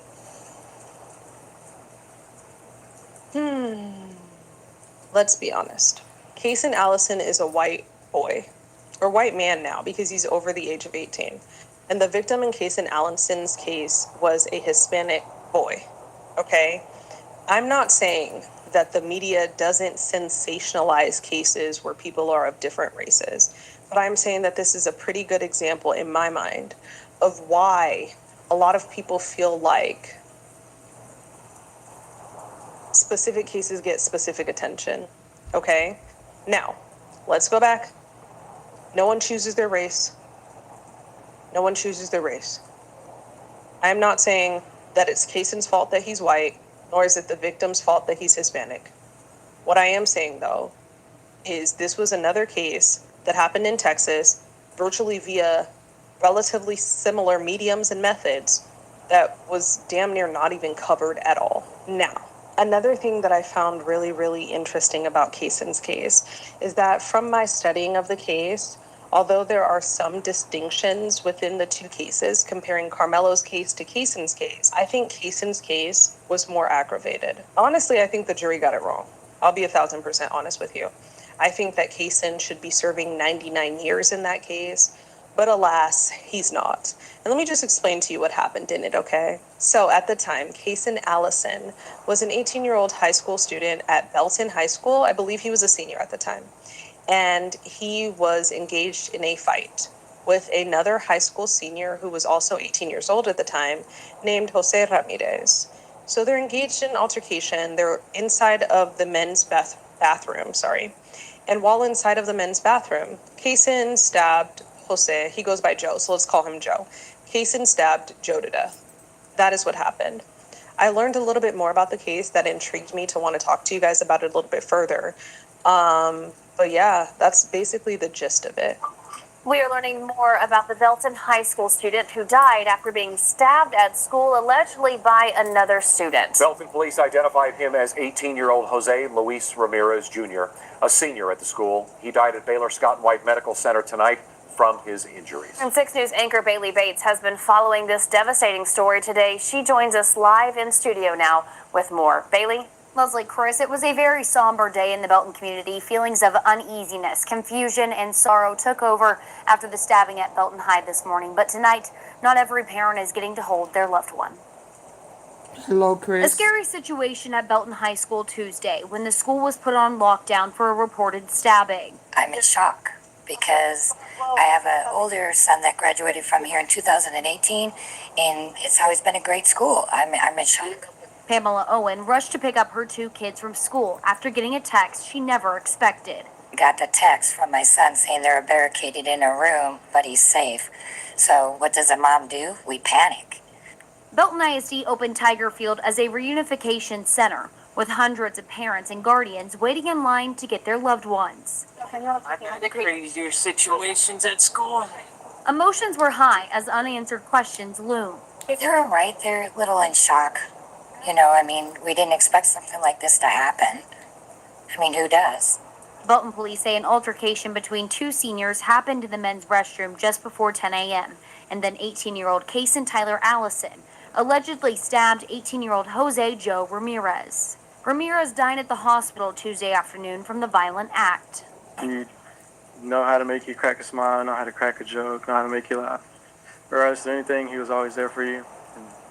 It's really who Joe was. He was always that person that even when you didn't see him, you knew he was there. Tuesday evening, Martin Martinez and other friends and family gathered to remember their friend. Lots of tears shed as they didn't expect to have to say goodbye this soon. Still in shock. I think everybody's still kind of processing it, doesn't really believe it. The sea of red, Ramirez's favorite color, will keep moving forward, honoring his life and how there was never a dull moment. And their memories will never fade. A GoFundMe has been created to help Joe's family as they grieve a young life loss. You can find that link on our website, kcntv.com. We've also known that Belton High School has canceled classes for tomorrow as the school will be closed. Chris, Leslie. All right, thanks, Bailey. Now, Belton Mayor Wayne Carpenter released this statement today saying in part, quote, "I am deeply saddened by the tragic incident at Belton High School today and send my prayers to all of those who have been impacted by it, particularly to the young victim and his family," end quote. He went on to say, "On behalf of all Beltonians, I want all students, faculty, and staff at Belton High School and Belton ISD to know that they are in our thoughts and prayers." Before we get into exactly what happened during the case, I'm going to compare some of the things specific to this case with some of the other things that I told you in Karmelo Anthony's case, okay? Just because I think a good learning lesson, experiment, whatever, is just doing comparisons so we can see the distinctions between the 2 cases. As I told you guys, in Karmelo Anthony's case, I was astonished at how quickly the case went to trial.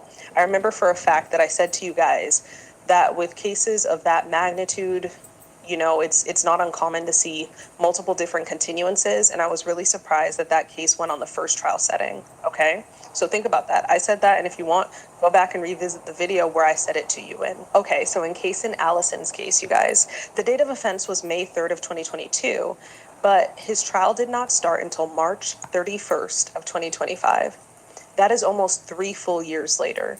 I think that's important to note because, in my opinion, Kaysen's case is more common. It's like a more common trajectory, right? Like there's a few continuances, specifically 2, and they went to trial on the 3rd trial setting, as opposed to Karmelo's case where they set one trial setting and they went to trial.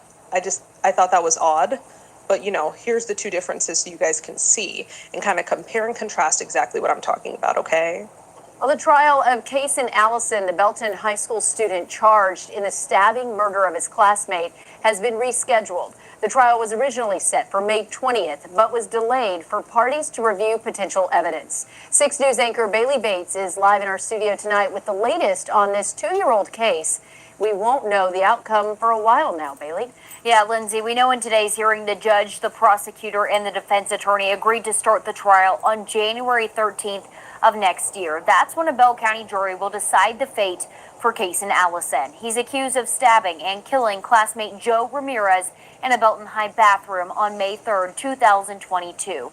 2 years ago, 6 News obtained an arrest affidavit that said Ramirez was stabbed in the chest, back, legs, and arm.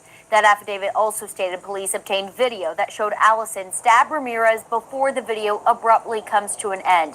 According to online court records, we know that part of the reason trial has been delayed is for both the state and the defense to sort through and prepare potential evidence, including camera footage and several cell phones.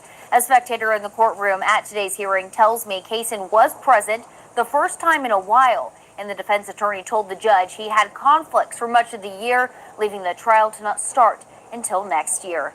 Allison is out on bond, and we will keep you updated as we continue to follow this case, Lindsay. The trial of Kason Allison is being delayed a third time, according to Bell County court records. Allison is facing murder charges for the death of his 18-year-old classmate, Jose Joe Ramirez Jr. The two allegedly got into a fight inside a school bathroom where Allison pulled a knife and stabbed Ramirez several times. The trial was set to begin January 13th. Now the trial is scheduled for March 31st. There is currently no word as to the reason for the additional delayment. Another He got distinction that I criminal will note for you homicide. guys is the fact that Y'all hit the like Karmelo's button. case lasted a few days. I think it was like 7 or 8. No. While Kason's case lasted 2 full weeks. They went to trial for 2 full weeks. I think that's important because even though it seems like not that much time, like a difference, it kind of is, right? Because in those additional days, you know how many other witnesses you can put on, how much reasonable doubt as a defense attorney you can cast on the prosecution's case. There's just so much more that can be done. And I don't think Karmelo's attorneys did it for him. Let's stop. Because you guys are probably thinking to yourselves, well, Desiree, after the last video or in the last video, you told us that after reading the definitions of the crimes in Karmelo Anthony's case, you could see how the jury convicted him of that crime. That still remains true. But what I am saying here is, I think good defense attorneys not only work with what they have, but they exceed what they have. Okay? Does that make sense? Because in my mind, one of two things are true. One, the jury in Karmelo's case got it right, which I can see. But 2, the jury in Kason's case got it absolutely wrong, which I believe. I think they got it wrong. I think if Karmelo was convicted of murder, Kason should have also been convicted of murder. Or, the second thing, if Kason was only convicted of what he was convicted of, which I'm going to tell you about in the end, then Karmelo should have been convicted of the same. Because in my opinion, the different circumstances surrounding the different cases make Kason's case more aggravated. Let's go ahead and continue. Okay, now let's go back just a smidge, because my understanding of all of this and why the 2 boys, had issues was because Joe confronted Kason at a prom after party, specifically because Kason was being rude or disrespectful to Joe's brother's girlfriend. The prosecutor began in their opening statements revealing there is a recording of the incident. They also said that the conflict between Joe and Kason began after an incident at a prom after party and that Joe swung at Kason first, accompanied by 4 others in that bathroom. We're also learning more about what led to that May 3rd day. Multiple witnesses today shared that the tension between the two began at a prom after party at Allison's girlfriend's house. Last up for the day was Ramirez's brother. He testified that at a prom after party, Allison acted aggressive and inappropriate toward his prom date, which caused his brother to step in. What I also think is really important to know is that facts differed on this next thing that I'm going to say. But some people said that at that prom after party, so completely unrelated to the day of the incident, Joe had a gun and threatened Kaysen with a gun. But one of Kaysen's own friends testified that sure, there was a gun there at the prom after party and it was presented towards Kaysen, but Joe didn't do it. Joe was not the one brandishing the weapon. Another close friend of Allison returned to the stand today discussing text messages between the two of them, and those texts contained things like Allison saying, "Bro, bring me a gun," and discussion of Joe and their altercation at the prom after party. That friend said that the after party is where this all started, and that it was his understanding that Ramirez had pulled a gun on Allison at this party. A friend of Allison shared today that he saw someone pull a gun on Allison at the prom after party, but it was not Ramirez. So after the prom after party, Joe and Kaysen in a big group chat decided that they were just gonna meet up and fight out their differences, right? And that was the plan. Why I think that is important to note, in my opinion, because it differs from Karmelo's case in there was no meeting between Karmelo and Austin, no planning, no preparation, no anything that would otherwise lead me to believe that this was a pre-planned or rescheduled event, as opposed to Joe and Kaysen agreeing to meet up and fight.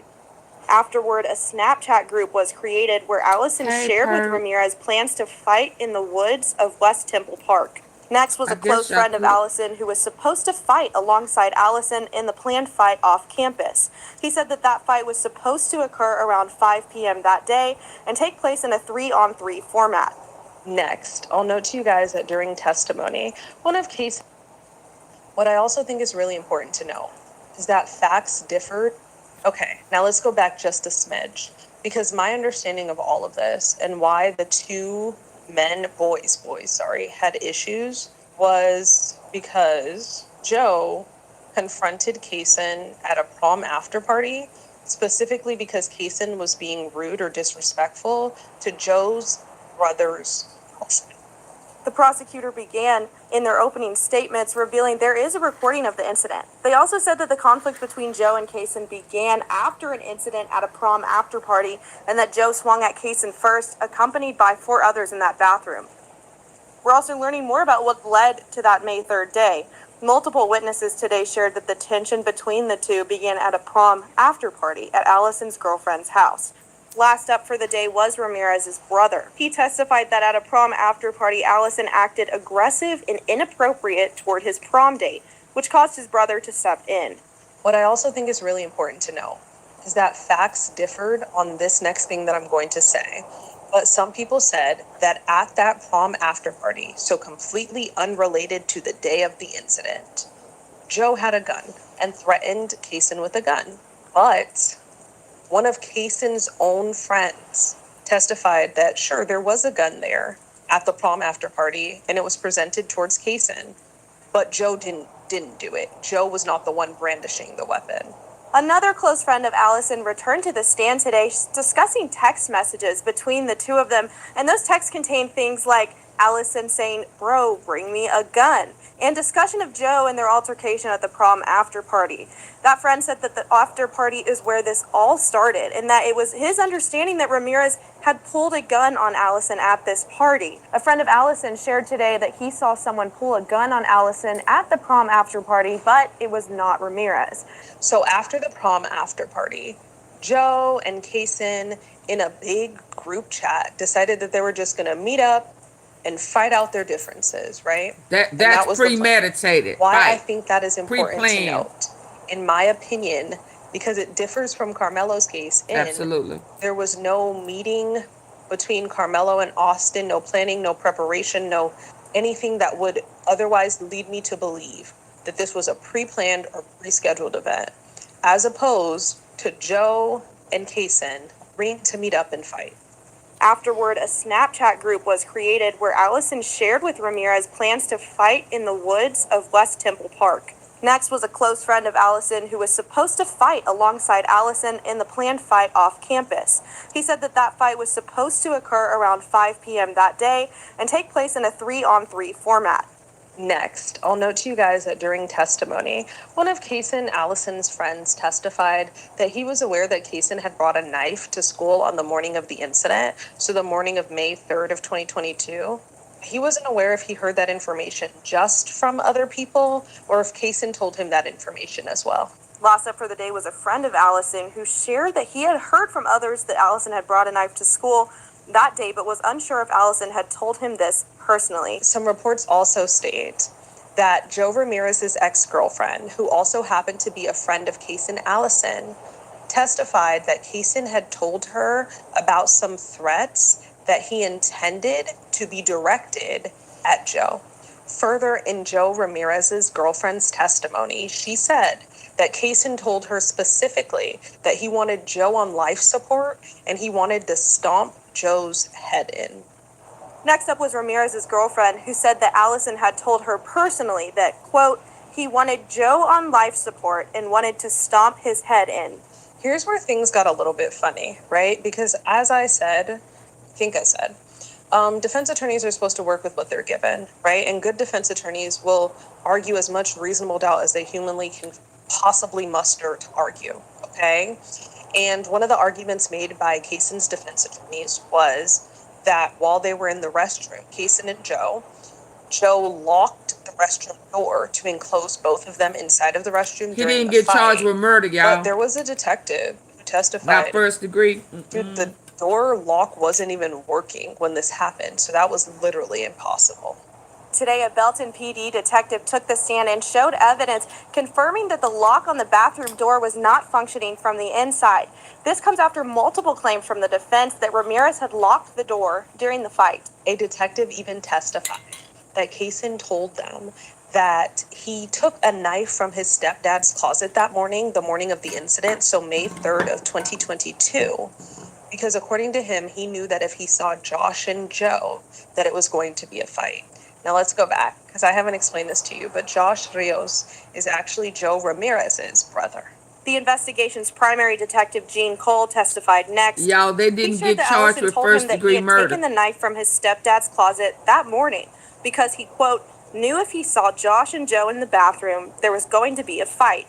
The detective also detailed Belton PD's initial questioning of Allison, sharing that Allison told him he did not remember how many times he stabbed Joe. It's really interesting because despite the detective's testimony, the video of the interrogation was played, and in that video, Kaysen actually said that he brought the knife because he was scared of Josh and Joe, and he did it for his own safety and protection. But do you know what he also said that I found rather interesting? He told the detective that he told Joe before Joe even punched him, "Don't touch me or I'm going to stab you." The full over an hour long video of detectives' initial questioning of Allison was shown to the jury today. The video shows Allison lying his head down on the desk and eventually lying on the ground and vomiting in a trash can. In the video, Allison revealed that he took the knife from his stepdad's closet that morning out of fear of being jumped by Ramirez, and also that before Ramirez had punched him, he had pulled the knife out and told Ramirez, quote, "Don't touch me or I'm going to stab you." Let's stop right there and compare that to Karmelo Anthony's case, okay? What I think was of note is the wording that Karmelo said to Austin before the stabbing occurred. He said something to the effect of, "Punch me and see what happens," or "push me and see what happens," something like that. Obviously different wording, but it's very similar to the message that Kaysen delivered to Joe before Joe ultimately punched him. So when it was time for defense's case in chief, defense put on numerous witnesses. 198 people in here. I need my likes up. Can I get y'all to hit those three dots at the top right corner? Hit the like buttons. 201 people in here. Hit the like button.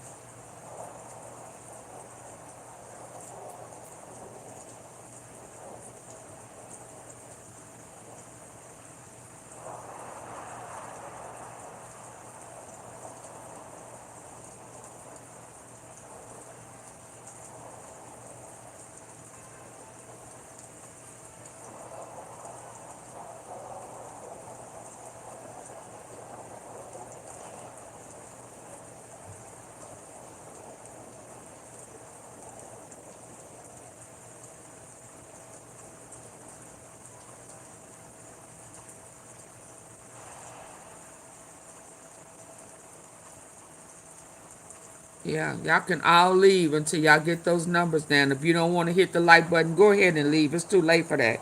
It's 3 o'clock in the morning.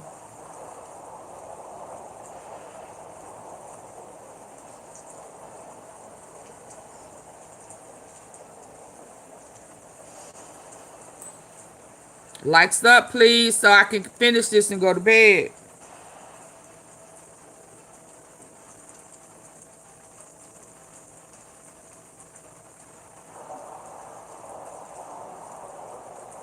Yeah, take your light back and leave.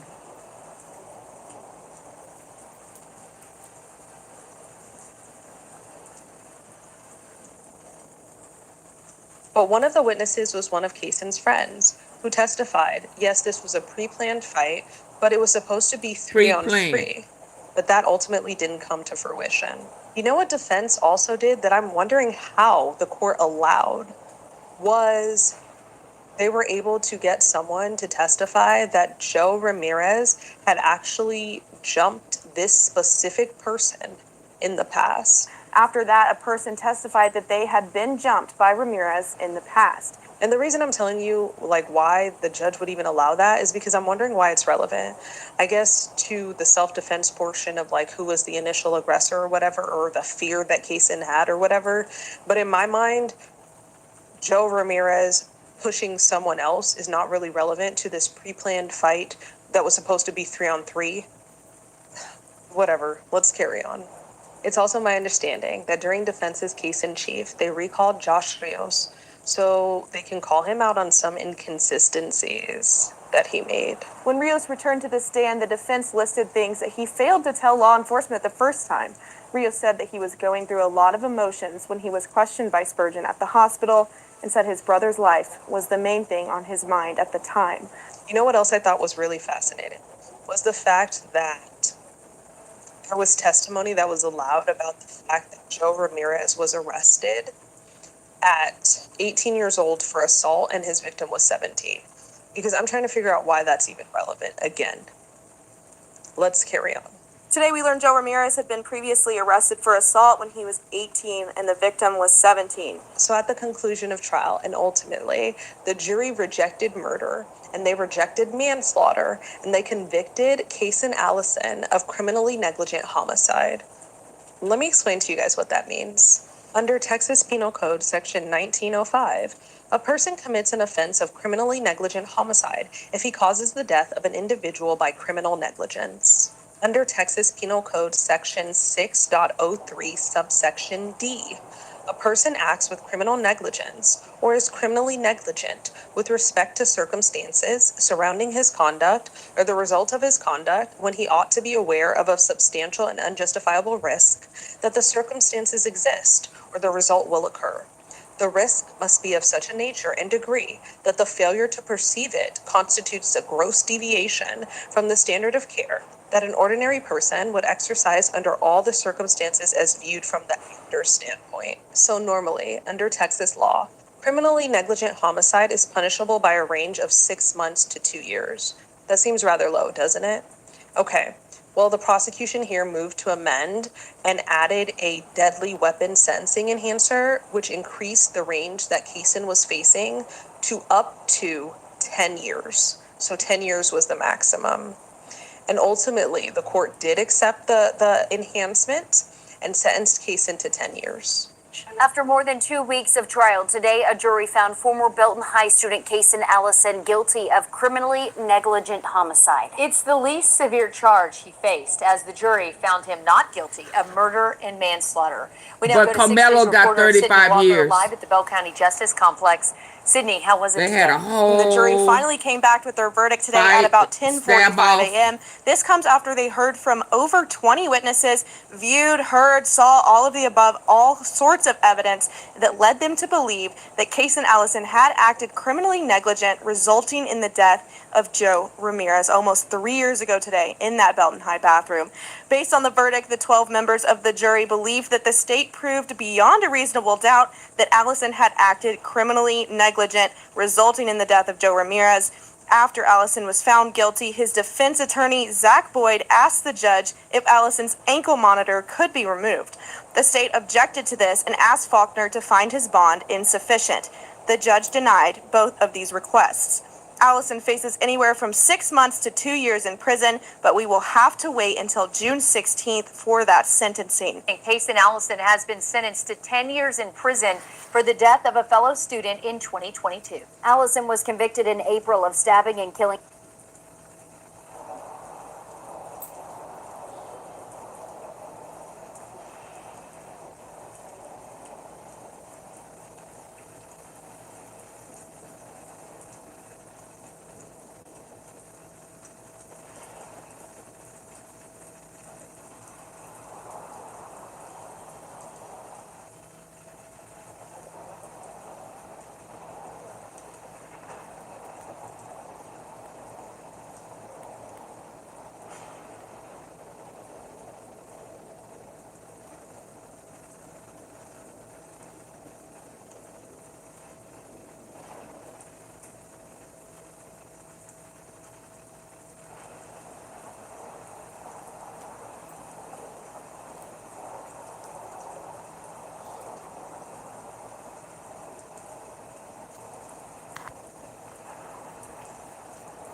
I keep asking y'all to hit the like button, so we just gonna jam out until you get those lights up, or I'm gonna go to sleep.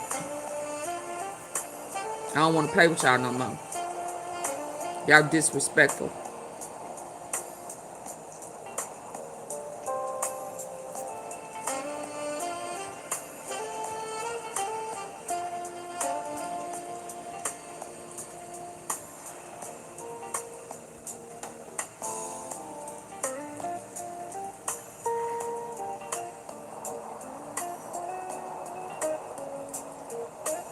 Yeah.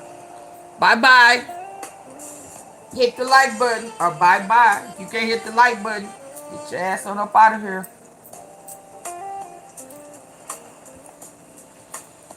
Whew. Yes, indeed, baby. Yes, indeed.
Fellow student Joe Ramirez, and today he received the maximum sentence for criminally negligent homicide.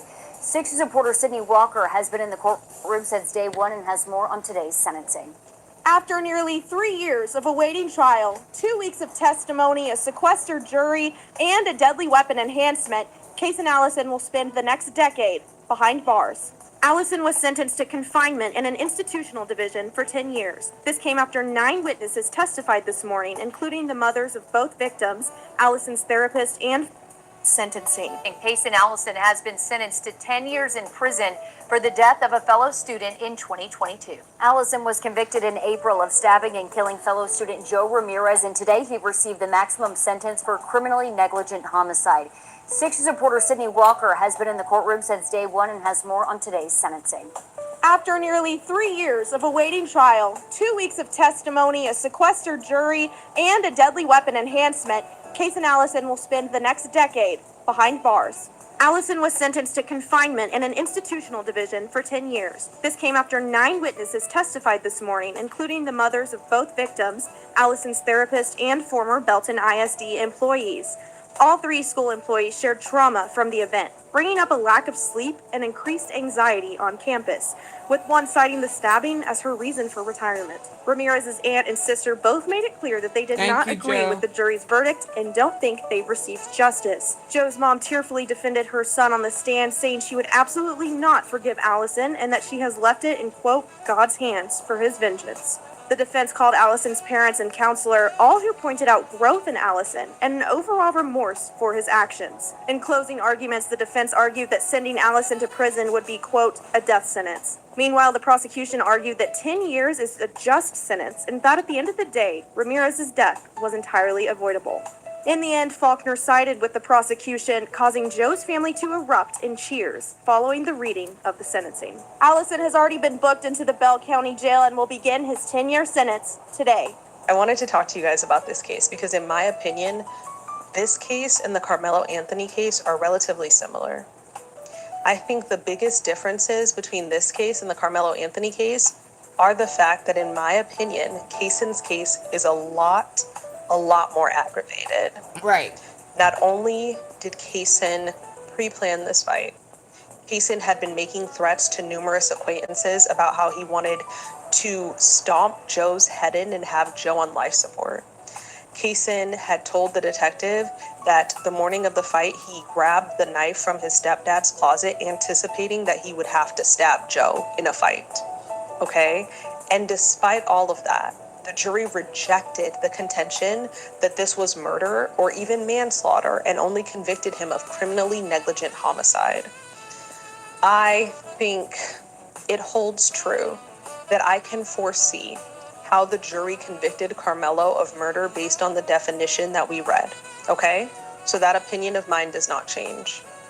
But I think if that is the case for Karmelo, Kaysen should have similarly been convicted. I do not buy any self-defense claim on behalf of Kaysen because all of this was pre-planned. Kaysen planned to kill Joe. That's just what it is. I think that sometimes the media tries to pit us against one another and gives us these cases where we're supposed to feel anger and rage and take it out on whatever race it is of the perpetrator, right? Just because Kaysen is white, I'm not mad at all white people, okay? But what I'm saying to you is, I think that Kaysen's case should have gotten the same amount of media coverage. I think the victim in Kaysen's case, Joe Ramirez, just because he was Hispanic doesn't mean he mattered any less than Austin Metcalf. I saw a lot of dissenters saying that this case was so distinguishable from Karmelo Anthony's case that the two cases should not be compared. And I could not disagree more. I think these cases are rather similar, but for the fact that I find Kaysen's case to be rather more aggravated. They both happened in Texas. Both of the boys were teenagers at a high school.